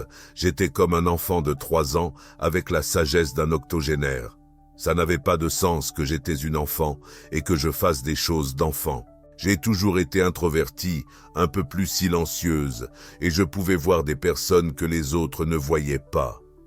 Jusqu'à l'âge d'environ 4 ans, je ne savais pas que les autres ne percevaient pas toutes les personnes que je voyais. Je pensais donc simplement que les adultes ignoraient certaines personnes, sans vraiment comprendre pourquoi. Encore une fois, j'étais juste une enfant, n'est-ce pas? Avec mon travail, puisque je gère un peu mon emploi du temps, j'ai toujours pris mes étés pour être avec mes enfants, et la plupart du mois de décembre pour. Eh bien, je suis complètement obsédé par Noël. Je ne sais pas pourquoi, car des choses horribles arrivent toujours à Noël. Mais j'adore ça quand même. C'était la période du Covid et au Canada, nous avions des règles assez strictes à respecter. Même en 2021, ce serait le premier Noël depuis le début du Covid où je pourrais inviter ma famille et mes amis. J'ai toujours organisé un grand dîner de réveillon de Noël d'environ 40 personnes. J'étais donc très excité. Mais les quelques semaines qui ont précédé étaient étranges, et je pensais que nous nous sentions tous ainsi à cause du Covid. Nous avons passé une journée à décorer des maisons en pain d'épices avec les enfants, mes anciens enfants d'accueil et mon mari. C'était une journée incroyable. Ensuite, le soir, vers 20h, nous devions regarder un film de Noël, parce que c'était le 23 décembre. Nous étions tous impatients. Le lendemain serait notre premier grand dîner.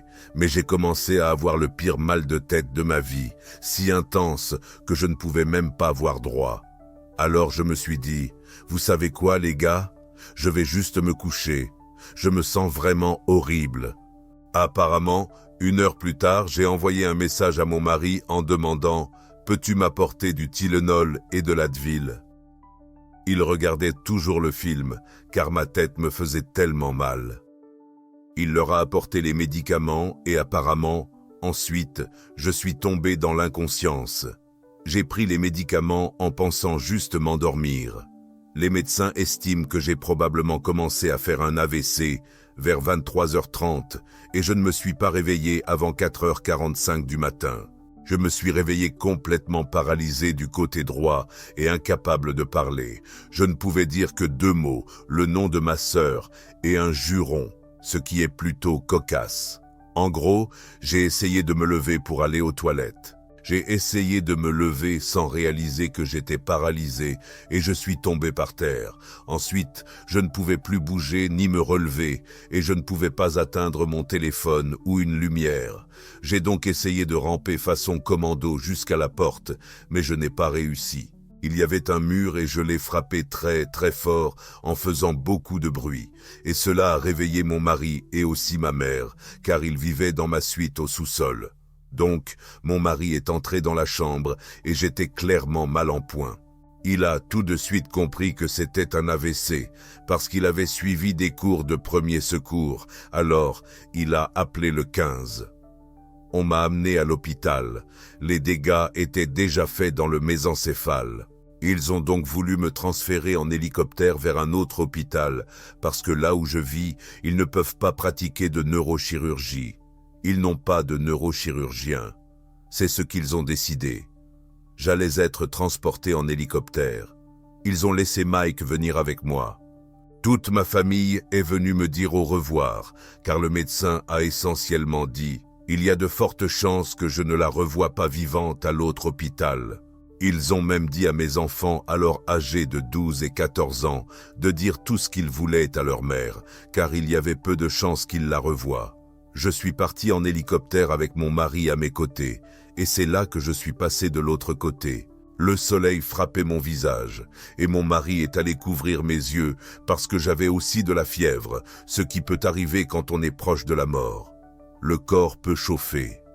J'avais l'air contrarié parce qu'il me couvrait les yeux. Dès que le soleil a touché mon visage, j'étais dans mon corps, puis plus du tout. J'étais de l'autre côté. C'était aussi rapide que ça. Je pouvais voir mon corps, je pouvais voir mon mari, mais tout à coup, je pouvais aussi voir mes enfants en route vers la maison, et je pouvais voir mes sœurs. Je pouvais, on va dire, voir tout ce qui se passait, mais je n'étais pas dans mon corps. Je me suis réveillé, ou plutôt, j'ai simplement ouvert les yeux. Je ne suis pas allé vers la lumière. Vous savez, il n'y avait pas de tunnel, ni rien de ce genre. Je me suis juste réveillé, j'ai ouvert les yeux et j'étais dans le plus beau jardin que je n'ai jamais vu ou expérimenté. Je ne pense pas que la Terre puisse avoir un jardin pareil. J'ai ouvert les yeux, je portais une belle robe blanche et mes pieds, je n'avais pas de chaussures, étaient posés sur l'herbe. En regardant autour de moi, j'étais dans un champ, mais il y avait tant de fleurs et il y avait comme un petit étang. Ensuite, une gloriette avec un ruisseau qui coulait en dessous. Mes guides, que je connaissais déjà grâce à mon travail, vous savez, je travaillais tout le temps avec mes guides, étaient assis ou debout près de la gloriette. Un peu sur la gauche se trouvaient mes êtres chers décédés, 2 de mes grands-parents, ma belle-mère, mes chiens, parce que c'est utile. Et, vous savez, on ressent le manque de ces chiens quand ils ne sont plus là. Mais ensuite, il y avait certaines choses qui me semblaient un peu étranges. Ma fille, qui était encore en vie, était là, mais elle avait 17 ans et demi. Elle est en fait décédée 4 jours après l'accident vasculaire cérébral, alors que j'étais encore en soins intensifs. Donc, elle était comme certaines personnes atteintes de la maladie d'Alzheimer. Elles sont un peu entre 2 mondes. Je suppose que c'est pourquoi je pouvais voir mon chien qui était encore en vie. Mais aussi, mon mari et mes enfants étaient là, car j'étais là pour faire le choix de revenir ou non. Je pense que pour moi, si le choix avait été de laisser mes enfants souffrir, j'aurais évidemment choisi de revenir, peu importe ce qu'il en coûte. Donc, j'avais besoin de savoir qu'ils allaient bien et que j'allais être avec eux quoi qu'il arrive. Puis un peu à droite et un peu plus haut, comme dans un champ, il y avait un immense groupe de personnes de toutes les époques, dimensions passé-présent. futur, de tous les genres, de toutes les races, de toutes les cultures. Je sais que beaucoup de gens n'y croient pas et c'est très bien, mais c'était toutes mes autres vies. Donc, c'était simplement pour me montrer l'interconnexion de nos chemins ici, mais aussi notre sorte de voyage à travers notre conscience collective. Alors que j'étais là, j'avais l'impression d'y être depuis 50 ans, voire 100 ans. Je pouvais sentir à travers l'herbe tout ce qui m'entourait et tout ce qui était dans mon champ de vision brillait d'une lumière presque dorée, une sorte de lumière arc-en-ciel. C'était l'amour le plus puissant que j'ai jamais ressenti. Il n'y avait aucune pression, mais il n'y avait pas non plus de mots, pas de mots physiques. Aucun mot ne sortait de ma bouche, car tout était télépathique. Vous y pensez, et tout le monde autour de vous le sait. Ils y pensent, et je le sais. Je ne suis pas allé courir vers ma nana, que j'aimais tant. Nous étions très proches. On pourrait penser que, vous savez, on voit quelqu'un mort depuis une décennie, ou peut-être davantage. Je ne suis pas allé vers elle pour la prendre dans mes bras parce que ce n'était pas nécessaire. Vous saviez juste ce que tout le monde pensait et ressentait, et vous pouviez sentir leur amour à travers l'amour qui m'entourait. Tout cela, je pouvais le percevoir tout en vérifiant aussi ma famille.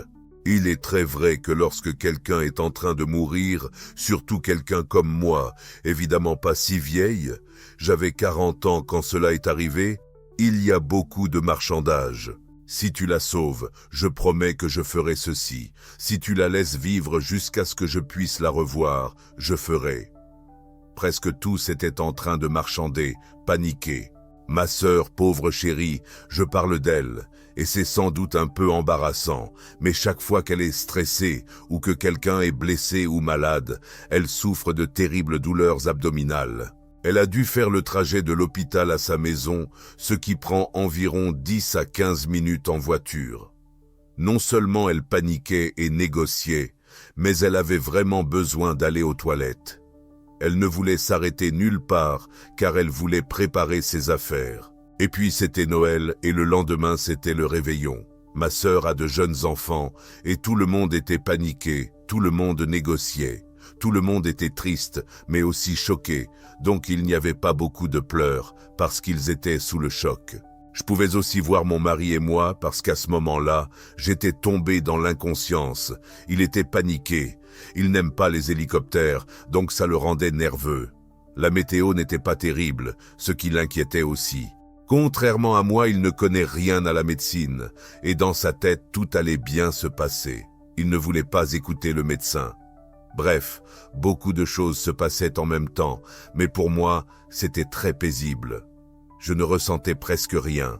C'était comme si j'étais chez moi. On me donnait ce cadeau incroyable d'avoir du temps pour décider ce que je voulais faire. Est-ce que tu les as reconnus tout de suite comme tes vies passées? Comment savais-tu que c'était aussi toi? Parce que tu sais tout. Dès que tu es là, tu comprends tout. Je dis souvent qu'il n'y a pas de « pourquoi ». Il n'y a jamais de « pourquoi ». Pourquoi ai-je fait ça? Pourquoi ai-je pris ce choix? Qui sont ces gens? Que veulent-ils dire? Il n'y a pas de « qui », « quoi », « quand », « où », « pourquoi » ou « comment ». Ça n'existe pas de l'autre côté. Tout est juste logique. Non seulement ça avait du sens que j'étais si connecté à toutes ces personnes, mais elles sont toutes soit vivantes en ce moment, soit à d'autres époques, soit dans d'autres dimensions. J'étais aussi très connecté à ce que je ferais pour le reste de ma vie si je restais, et à ce que toute ma famille ferait pour le reste de leur vie si je choisissais de ne pas revenir. Rien ne semblait confus, et je savais simplement. Parce que même s'ils ne me ressemblaient pas, certains d'entre eux lui ressemblaient, mais ils n'étaient pas vraiment similaires à moi, c'était comme s'ils étaient tous moi. Je n'avais pas besoin de me demander « D'accord, qui es-tu? Bonjour, où vis-tu? Comment vis-tu ?» C'était plutôt « D'accord, je me souviens de cette vie, je me souviens de mon apparence, je me rappelle ce chemin et tout ce que j'ai accompli. Tu sais juste tout. » Je pense que c'est à la fois une bénédiction et une malédiction, car je voulais tellement me souvenir de chaque détail, de chaque instant et des choses incroyables et éclairantes que j'apprenais et auxquelles je participais. Même si je me souviens d'une bonne partie, tout devient flou avec le temps. J'appelle ça une sorte d'amnésie humaine. Les choses que j'ai pu voir, ressentir ou entendre commencent à s'effacer pour que je reste ici. Laisse-moi te dire, c'est tellement plus simple là-bas. Revenir dans un corps paralysé non-verbal, qui ne pouvait pas manger, ni parler, ni faire quoi que ce soit, je voulais vraiment retourner là-bas. Peux-tu m'en dire plus sur tes guides? Parce que je n'en ai pas souvent entendu parler dans d'autres récits de NDE, donc je pense, encore une fois, que c'est propre à chaque personne. Donc, d'une certaine façon, je pense qu'on se manifeste un peu soi-même. C'est là qu'intervient l'argument de certains, comme si tu l'avais inventé parce que tu as vu ce que tu devais voir ou ce que tu voulais voir. Quelqu'un d'autre pourrait simplement voir du noir ou vivre une expérience désagréable. Pour moi, j'avais déjà une relation avec mes guides. Mes guides s'appellent Gaël, Jessica et Pierre. Gaël et Jessica étaient là. Pierre fait partie de la conscience collective. Son vrai nom n'est pas vraiment Pierre. Je l'ai appelé ainsi parce que son nom est bizarre. Quelque chose comme K ou Ro ou un truc du genre. Ça me semblait étrange de l'appeler ainsi, alors je ne le fais pas. Je l'appelle Pierre, ce qui peut paraître étrange, mais ça me convient. J'avais une relation si proche avec eux que je pouvais les reconnaître et aller vers eux. Je pense que beaucoup de gens voient ce qu'ils appellent soit des anges, soit une lumière guide, ou quelque chose dans ce goût-là. Tout le monde n'est pas destiné à connaître ses guides dans chaque vie humaine. Si ce n'est pas le cas, ou s'il ne s'agit pas de ton chemin, alors ils ne viendront probablement pas se montrer lors de ta NDE. Peut-être que ce sera une grand-mère ou un être cher qui dira « Tu sais quoi, tu dois revenir, n'est-ce pas ?» Mais tout le monde ne reçoit pas ce don d'avoir ses guides présents. Mes guides, parce qu'ils me connaissaient si bien et que je travaille en tant que médium psychique en lien avec eux depuis 2015, il est logique qu'ils soient là pour m'orienter. C'était vraiment impressionnant de voir leurs formes physiques telles qu'elles sont réellement. Vous savez, quand je travaille, je peux les sentir, je peux les voir si j'en ressens vraiment le besoin, mais pas de façon tangible comme des humains. Je ne pouvais pas les toucher comme je peux le faire maintenant s'ils sont dans un coin de la pièce, alors que je pouvais les embrasser et je pouvais vraiment ressentir leur énergie et les conseils qu'ils m'ont donnés toute ma vie. Ils étaient tellement doués pour m'aider à comprendre les conséquences de chaque décision, ainsi que les choses qui se seraient passées si j'étais revenu en arrière. Je trouve que c'était super utile pour prendre une décision, et je pourrais avancer l'argument que peu importe ce qui se passe, j'allais forcément revenir parce que nous planifions nos vies. J'avais besoin de l'expérience de mort imminente, et j'avais besoin d'aller de l'autre côté pour pouvoir vivre le reste de ma vie. Mais c'était vraiment comme une décision. Peu importait ce qui se passait, il n'y avait aucun jugement, et peu importe la voie que je voulais prendre, ils étaient là pour moi. Étiez-vous confronté à une décision, ou saviez-vous simplement qu'une fois arrivé là-bas, vous deviez choisir de rester ou de retourner chez vous? Je crois que je savais tout simplement car encore une fois, on n'a pas forcément besoin de parler, mais tout en étant capable de tout voir, ils m'ont aussi aidé à voir et comprendre le bon, le mauvais et le laid. Ils m'ont donc dit que si je choisissais de revenir les 18 mois suivants, seraient les plus difficiles de ma vie, que je regretterais ma décision. Je souhaiterais être resté, et je serais très en colère. Et c'était vraiment vrai. Quand je me suis réveillé, j'étais sur un petit nuage pendant 2 ou 3 jours. Et j'avais cette lueur de l'autre côté, qui a très vite disparu dès que j'ai réalisé « Oh là là, comme je suis paralysé. Je ne peux pas parler. J'ai des tuyaux partout. J'étais alimenté par sonde et je ne pouvais pas aller aux toilettes.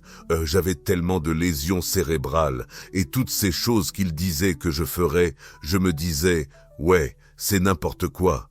Comme évidemment je rêvais, parce que comment pourrais-je faire ce qu'ils m'ont dit où j'allais être? Vous savez, faire des discours publics, parler de la conscience collective, écrire des livres et inspirer les gens. Comment pourrais-je faire ça si je ne peux pas parler? Vous savez comment faire ça si je ne peux pas marcher? Je ne comprenais pas que ce qu'ils disaient était la réalité, surtout quand les médecins disaient en gros « Vous savez, oui, d'accord, elle a survécu ». parce que mon mari avait en fait décidé de ne pas faire l'intervention cérébrale. Nous sommes arrivés là-bas, et j'ai très vite eu une grande crise convulsive, et puis j'ai continué à avoir des crises jusqu'à ce qu'ils me donnent plein de médicaments pour les contrôler. Et une fois qu'ils ont réussi à stopper les crises, le neurochirurgien est venu voir mon mari et a dit « Vous savez, je sais qu'elle est venue ici pour une chirurgie cérébrale, mais les dégâts sont déjà faits. » Ils ont fait un nouveau scanner, et là, mon AVC était complet. L'autre s'était arrêté. J'avais reçu du TPA, un anticoagulant très puissant, donc la chirurgie est extrêmement risquée après l'administration de TPA. Il a dit « Vous savez, je peux quand même faire la chirurgie si vous le souhaitez, mais il est plus que probable que cela la tue. » Et tant de dégâts ont été causés qu'il y aurait une amélioration minime après la chirurgie. Mon mari ne savait pas quoi décider, et il n'y avait personne d'autre, c'était juste lui. Alors, nous avons demandé au neurochirurgien, « Vous savez, si c'était votre femme sur ce lit, que feriez-vous » Le neurochirurgien a répondu, « Je ne le ferai pas. Je ne le ferai tout simplement pas. » Mon mari a dit, « Eh bien, vous êtes l'expert, je m'en remets à vous. » Et donc, je n'ai pas subi la chirurgie cérébrale. Je crois que le médecin a simplement dit ensuite, « Elle est comme ça, et elle va rester comme ça. » Il a dit, « Vous savez, tant qu'elle est aux soins intensifs, si elle survit les prochains jours, vous devrez commencer à envisager des soins à long terme. Elle aura besoin d'une prise en charge quasiment permanente. Elle restera comme elle est. » J'étais aussi aveugle de l'œil droit, donc j'étais à moitié aveugle, non-verbal et paralysé. Je ne pourrais jamais manger car je n'avais plus de réflexe de déglutition. Je n'avais aucun signe pour aller aux toilettes, ni de sensation de faim, donc je ne pourrais jamais prendre soin de moi-même. Tout le monde disait ça les premiers jours, et on parlait de moi autour de moi comme si je ne pouvais rien dire. Pourtant, les médecins présents disaient « C'est elle, elle sera pratiquement un légume pour toujours. » Pour le type d'AVC que j'avais, le taux de survie à 5 ans est entre 14% et 28%, donc ce n'est pas très bon. Mais ensuite, je suis passé de paralysé, non-verbal, et incapable de manger ou de boire. Au 4e jour, je marchais. J'avais quelques mots après quelques jours, pas très bons ni expressifs. J'avais perdu l'intonation, donc je parlais comme un robot, un peu comme un bébé. Cependant, j'ai commencé à marcher, j'ai retiré le tuyau de mon nez, et j'ai recommencé à manger. Après quelques jours, j'ai pu aller aux toilettes. Ils ont retiré le cathéter et tout. En une semaine, j'étais debout et je bougeais. Ils faisaient encore beaucoup de tests. J'étais toujours en soins intensifs neurologiques pendant 2 semaines. Mais ils ne pouvaient pas l'expliquer. Aussi, quand je me suis réveillé, après être passé de l'autre côté, je n'étais plus aveugle. Les gens ne peuvent pas comprendre ça, parce que j'étais complètement aveugle. Donc, je pense qu'environ 6 semaines après être sorti de l'hôpital, je suis allé à un suivi. J'y suis allé avec une canne, car j'apprenais encore à marcher, mais je pouvais parler, je pouvais manger, je pouvais faire tout ce que je voulais. Je faisais de la rééducation. Le neurochirurgien a même appelé le service des urgences pour vérifier si quelqu'un qui était là quand on m'a amené voulait venir me voir marcher, parce qu'il n'en revenait pas. J'étais jeune, mes enfants étaient là, et c'était Noël. Toutes ces infirmières étaient juste anéanties à l'idée que ce serait ma vie et que ces enfants avaient perdu leur maman à Noël. Dans mon dossier, en haut, il est écrit que je suis sa patiente miracle. La seule raison pour laquelle c'est un miracle, c'est parce que je ne devrais pas être là. Donc chaque fois que j'y retourne parce que j'ai eu beaucoup de complications de santé, les médecins regardent et disent « Ah, donc vous êtes sa patiente miracle ?» Je réponds « Oui, c'est moi. » Donc, l'AVC a eu lieu au milieu de la nuit du 23. Je suis resté inconsciente presque 24 heures après l'attaque, donc c'était le 24 décembre. Le 25 décembre, en fait, mon mari, avez-vous vu ce film, Les Chroniques de Noël, où ils vont au Denny's à Noël parce qu'ils ont brûlé la dinde? Quoi qu'il en soit, c'est ce que mon mari a fait. Il a emmené les enfants au Denny's pour le dîner de Noël et ils sont venus me voir, mais j'étais dans le service neuro-ICU, donc les visites duraient 15 minutes environ, ou quelque chose comme ça. Le neurochirurgien passait justement, et je n'avais pas encore beaucoup parlé ni bougé. Et il a dit, « Vous savez quoi les gars, je sais que votre maman ne peut pas parler, mais avez-vous essayé de chanter avec elle ?» Parce que la parole est contrôlée par l'hémisphère gauche, eh bien la parole était un peu confuse. Oui, à gauche, mais le chant est à droite. Donc ils ont chanté avec moi, et j'ai chanté sans pouvoir parler. 2 chansons avec eux, 2 chants de Noël. Et donc, ça a été comme un miracle de Noël. Mais non, Noël était en suspens. Nous avons célébré Noël l'après-midi de mon retour à la maison en janvier. Mais je pense que ma première vidéo où je marche date du 27 ou 28 décembre. Donc même si c'était incroyable et un miracle, ça a été sacrément lent et on avait l'impression de traîner les pieds dans du ciment. Pour chaque petit progrès, il fallait beaucoup de temps pour y arriver. Bien qu'ils aient dit « Oh waouh, c'est incroyable », pour moi ce n'était pas le cas. J'avais l'impression que c'était impossible et je me sentais comme un tel fardeau. Parce que pour apprendre à parler à nouveau, il faut... Donc, dès qu'il disait un mot, je ne pouvais pas le répéter. Il me montrait comment le prononcer, puis me faisait répéter 7 ou 8 fois pour essayer de le graver dans ma mémoire. Nous faisions cela sans relâche. J'étais aussi un peu comme un bébé. J'avais les émotions d'un enfant. Et donc, j'étais explosive. Je pouvais pleurer ou rire à des moments inappropriés, ce qui fait partie des conséquences d'un AVC. J'étais en colère, et en colère que ce soit leur vie maintenant. Je n'arrivais tout simplement pas à comprendre pourquoi j'avais fait ce choix, et j'avais beaucoup de mal à accepter le fait que, vous savez, je faisais souffrir mes enfants et mon mari. C'était presque égoïste d'avoir choisi de revenir. Pas pour toujours, mais pendant un bon moment. J'étais aussi sous des médicaments anti-épileptiques très puissants, et cela me faisait non seulement me sentir très malade, mais aussi, j'avais des envies de mettre fin à mes jours, ce qui est un effet secondaire de certains médicaments anti-épileptiques. Donc généralement quand cela arrive, c'est comme pour les personnes qui prennent des antidépresseurs ou des anxiolytiques. Parfois le médicament ne leur convient tout simplement pas, et il faut changer. Ils ont essayé de me changer de médicament. Cela a failli m'envoyer au cimetière.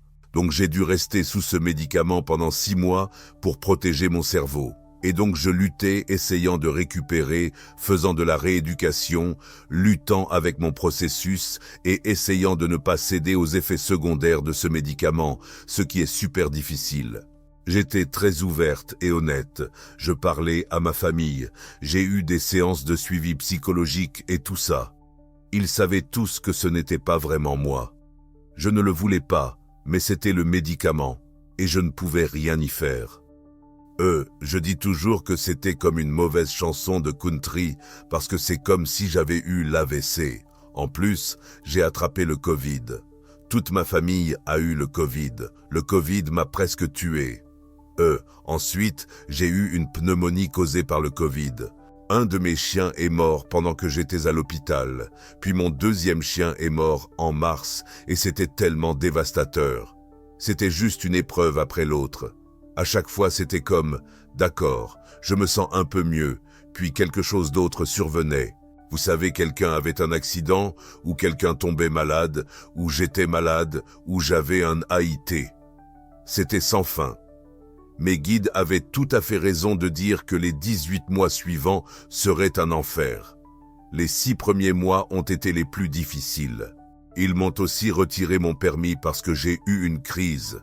Quand on fait une crise, il faut prendre des médicaments, puis rester sans crise pendant plusieurs mois après avoir arrêté ces médicaments. Donc, j'ai perdu mon permis pendant la première année. Mais cela s'est lentement amélioré et au fur et à mesure que je devenais plus autonome, tout a continué à aller mieux. C'était un genre de cycle où chaque fois que j'avais un positif, un négatif suivait, ou 10 négatifs arrivaient, mais ça a commencé à disparaître. De meilleures choses ont commencé à se produire. Puis, j'ai recommencé à me sentir inspiré et mes guides ont recommencé à se manifester. Je me sentais très déconnecté d'eux pendant un moment. À un moment donné, ils ont dit « Tu sais, tu dois peindre. Tu dois essayer de peindre ce que tu as vu de l'autre côté. » Et moi, je me suis dit « De quoi tu parles? J'ai un traumatisme crânien. J'arrive à peine à écrire. Que veux-tu dire par peindre? C'est ridicule. » Alors je les ai ignorés pendant quelques mois, puis finalement j'ai juste essayé, j'ai tenté, juste pour voir. J'ai commencé à peindre et je n'ai pas pu m'arrêter. J'ai fait de mon mieux pour commencer à peindre ce que j'avais vu de l'autre côté et c'est devenu de mieux en mieux. Ensuite, des opportunités se sont ouvertes. Des gens me demandaient de raconter mon histoire, ce qu'ils disaient que je ferais. Ça allait être tellement utile pour aider les gens à ne pas se sentir seuls. Ce monde humain est tellement isolé. Nous n'avons jamais été aussi connectés et pourtant aussi déconnectés en même temps. C'est un monde si étrange dans lequel nous vivons et tout a commencé à s'améliorer. Ils avaient dit que j'écrirais 3 livres et je me suis dit « je ne peux plus taper, je ne peux plus écrire. J'ai à peine des mots. Je ne sais pas de quoi tu parles, écrire un livre. » Mais tout s'est mis en place, et chaque chose qu'ils ont dit qui allait arriver s'est déjà réalisée jusqu'à présent. Alors maintenant, je travaille sur la foi qu'il y a un sens à tout cela. Parce que c'est toujours difficile, tu sais. Même si tu ne me connaissais pas, tu ne le saurais pas. Je sais qu'à chaque instant, chaque jour, il me manque presque 25% de mon cerveau et il ne repousse pas. Je ne sais pas pourquoi je pensais que ça le ferait. Dans ma tête, je pensais juste que tu sais, quand on blesse son cerveau, oui, le cerveau est blessé, mais il est toujours là. Eh bien non, ça diminue et tu as un énorme trou dans la tête. Ensuite, tu peux faire d'autres petits AVC parce que tout ce cerveau n'est pas censé être exposé. Mais cela venait à peine de s'améliorer et je ne sais pas vraiment comment l'expliquer autrement que par le fait que j'avais la foi qu'il ne m'aurait pas placé dans ma famille ou que je n'y serais pas, vous savez, car j'ai planifié cette vie. Ma famille a lancé cela seulement s'il y avait un but derrière. Je ne suis pas une personne patiente et j'ai beaucoup appris à être plus patiente envers moi-même et envers les autres. Mais aussi, toute ma vie, je me suis senti si seul. Même avec mes enfants, mon mari, ma famille et mes amis, je pouvais être entouré de gens et pourtant, j'avais l'impression que rien n'avait de sens. Je me sentais comme une sorte d'île isolée, et en allant de l'autre côté, j'ai compris qu'il n'y avait pas un seul instant dans ma vie où je n'ai jamais été seul, pas même une milliseconde. Dans mes moments les plus difficiles, j'étais entouré de personnes qui m'aimaient. Je pense que c'était un grand apprentissage pour moi, parce que toute ma vie, je me suis sentie si différente. J'avais l'impression de ne jamais m'intégrer à aucun groupe, même parmi ceux qui savaient que je les aimais. Je me sentais comme s'il y avait quelque chose qui n'allait pas chez moi et parfois, encore aujourd'hui, non pas parfois, 50% du monde pense qu'il y a quelque chose qui cloche chez moi. Vous savez, ce n'est pas normal de parler aux morts comme un métier ou un appel. Ce n'est pas bien vu de parler de ces choses, ni d'un point de vue religieux ou peu importe ce que c'est. Mais je n'ai jamais ressenti que j'appartenais autant que lorsque je pense et parle des choses que je sais maintenant être vraies. Avant d'accepter mes dons, c'était très chaotique. Ils étaient juste toujours là, et je ne comprenais pas. Je pouvais les voir, mais je ne savais pas comment leur parler. Je ne pouvais pas avoir un échange comme nous avons, d'accord? Et donc, c'était juste déroutant car il y avait toutes ces personnes supplémentaires autour et je ne savais pas ce qu'elles voulaient, ni même si elles voulaient quelque chose. Peut-être qu'elles traînaient juste là et qu'elles ne voulaient en fait rien. Une fois que j'ai accepté mes dons, elles ne venaient que pour une raison, donc ce n'était pas comme si elles étaient toujours autour de moi. Parfois, elles sont là simplement pour le soutien, mais je savais ce qu'elles voulaient. Je savais comment leur parler et comment faire passer le message. Je ne savais pas comment poser des limites. Donc au début, vous savez, je vis dans une ville assez petite. Ce n'est pas minuscule, mais une petite ville. Ils voulaient que j'aille vers des gens dans des endroits comme des restaurants et des choses comme ça. Et je répondais « Non, merci ». Mais absolument pas. Combien de temps avant que toute la ville ne pense que je suis complètement folle? Alors, j'ai appris à poser des limites. Ce n'est pas acceptable de dire que vous devez aller dire à cette caissière que vous savez que sa mère est avec elle et tout ça. Donc, j'ai commencé à poser des limites, et mes dons ne se sont pas manifestés tous en même temps. La médiumnité est venue en premier, puis mes dons psychiques. C'est celui que j'ai le plus combattu parce que, quand j'étais religieuse et que je continuais à aller à l'église, au moment où j'ai accepté mes dons, le côté psychique était perçu comme celui d'un faux prophète. Donc, cette partie était plus difficile. Après un certain temps, je suis également une empathique très forte. Je dis toujours que je peux lire les âmes.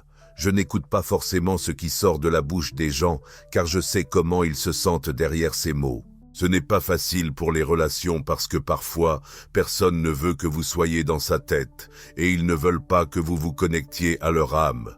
Donc, c'est beaucoup de travail sur les limites. Ensuite, l'intuition médicale et les soins sont venus, et la communication animale est venue après ça. Pour moi maintenant, c'est juste la vie de tous les jours, et j'ai ce que j'appelle un interrupteur. Quand je travaille, l'interrupteur s'allume. En ce moment même, si c'est plus comme une interview à mon sujet, l'interrupteur est allumé. Mes guides se tiennent dans le coin de la pièce, m'aidant à raconter les parties qu'ils veulent vraiment faire entendre, ainsi que mes propres histoires. Leurs pensées deviennent mes mots.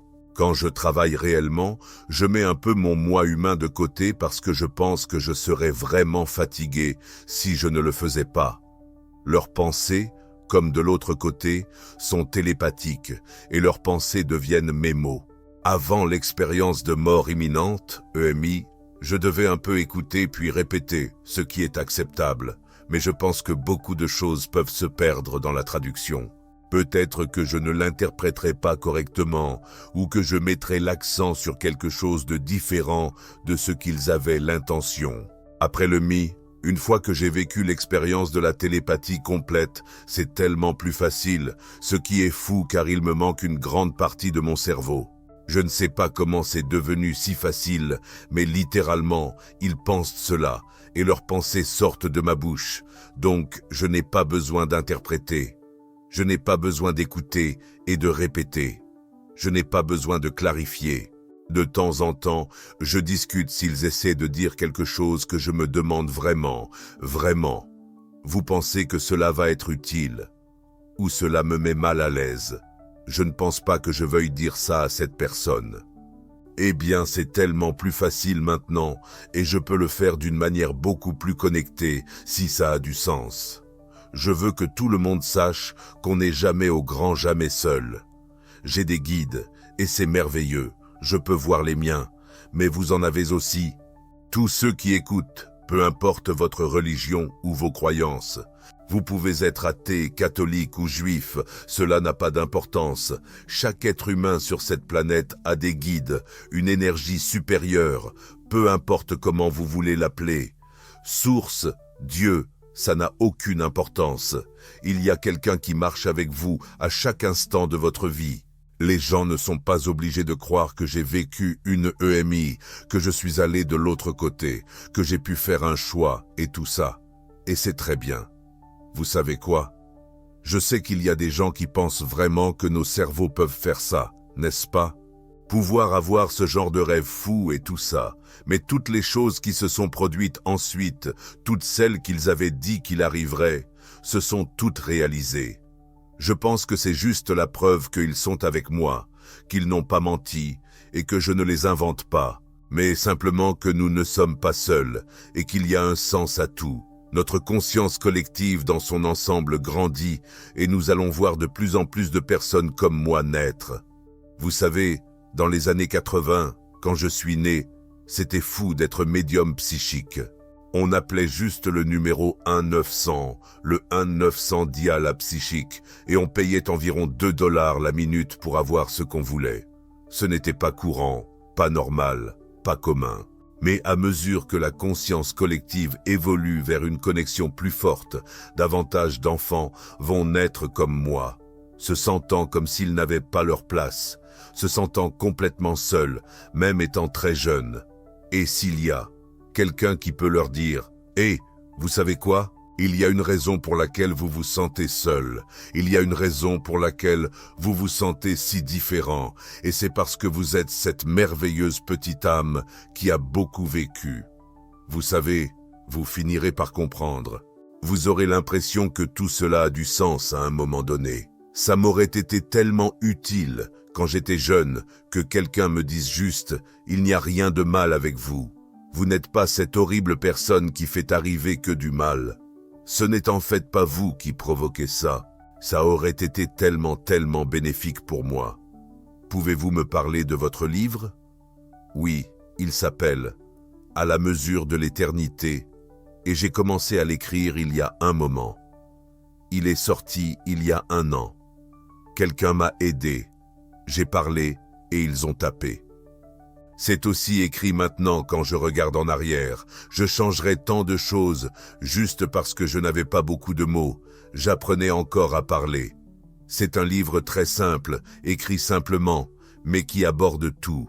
Alors un petit peu sur mon enfance, puis sur l'accident vasculaire cérébral, la traversée de l'autre côté, et enfin toutes les leçons que j'ai apprises. Il y a aussi des images parce que j'aime les illustrations dans un livre. Oh, ici, je vais te montrer, le voilà, il est juste là. C'est magnifique. Oui, donc, il y a des images. Il y a des poèmes au début de chaque chapitre parce que j'ai aussi écrit des poèmes. J'écrivais des poèmes avant l'accident vasculaire cérébral. J'essaie juste de voir si mon cerveau est encore là parce que je sais que les gens ne me croient pas quand je dis que je ressens vraiment un manque dans mon cerveau. Oh, voilà mon cerveau. Alors, oups, c'est l'AVC principal, cette grande zone blanche, et ensuite un AVC dans le lobe frontal. Parce que les gens après, tellement de gens disaient « Ouais, bien sûr », comme si je connaissais des gens qui ont eu des AVC. « Tu ne l'as pas eu ». Je répondais « Je ne sais pas. Je pourrais faire semblant d'avoir un AVC comme ça. » Ça n'a pas forcément de sens, mais ensuite, oui, j'ai aussi commencé à peindre. Certaines de mes peintures y sont aussi. Je ne fais rien avec elles. Elles restent juste ici, mais j'en profite. Je m'amuse avec. C'est magnifique. Oui, mais ensuite le dernier, chacun de mes guides a un chapitre à la fin. Donc, il y a un chapitre pour Gaël, Jessica et Pierre. Et ensuite, oui, il y a un chapitre sur les limites, parce que c'est tellement important quand on veut faire tout type de travail spirituel. Un chapitre sur le fait d'être une empathie, parce que c'est difficile. C'est difficile de ressentir les émotions de tout le monde, surtout dans ce monde où il y a tant de colère et de haine et ce genre de choses. Merci beaucoup à Ambre d'avoir partagé son histoire. C'était une des interviews que j'attendais le plus et j'espère que vous avez tous apprécié. Je m'appelle Laurence et je réalise les interviews sur cette chaîne. D'abord, j'aimerais juste remercier tout le monde pour tous les commentaires vraiment sympas et très intéressants que vous avez postés. Deuxièmement, si vous voulez voir plus de ce genre de vidéos, n'oubliez pas de cliquer sur s'abonner. Au revoir.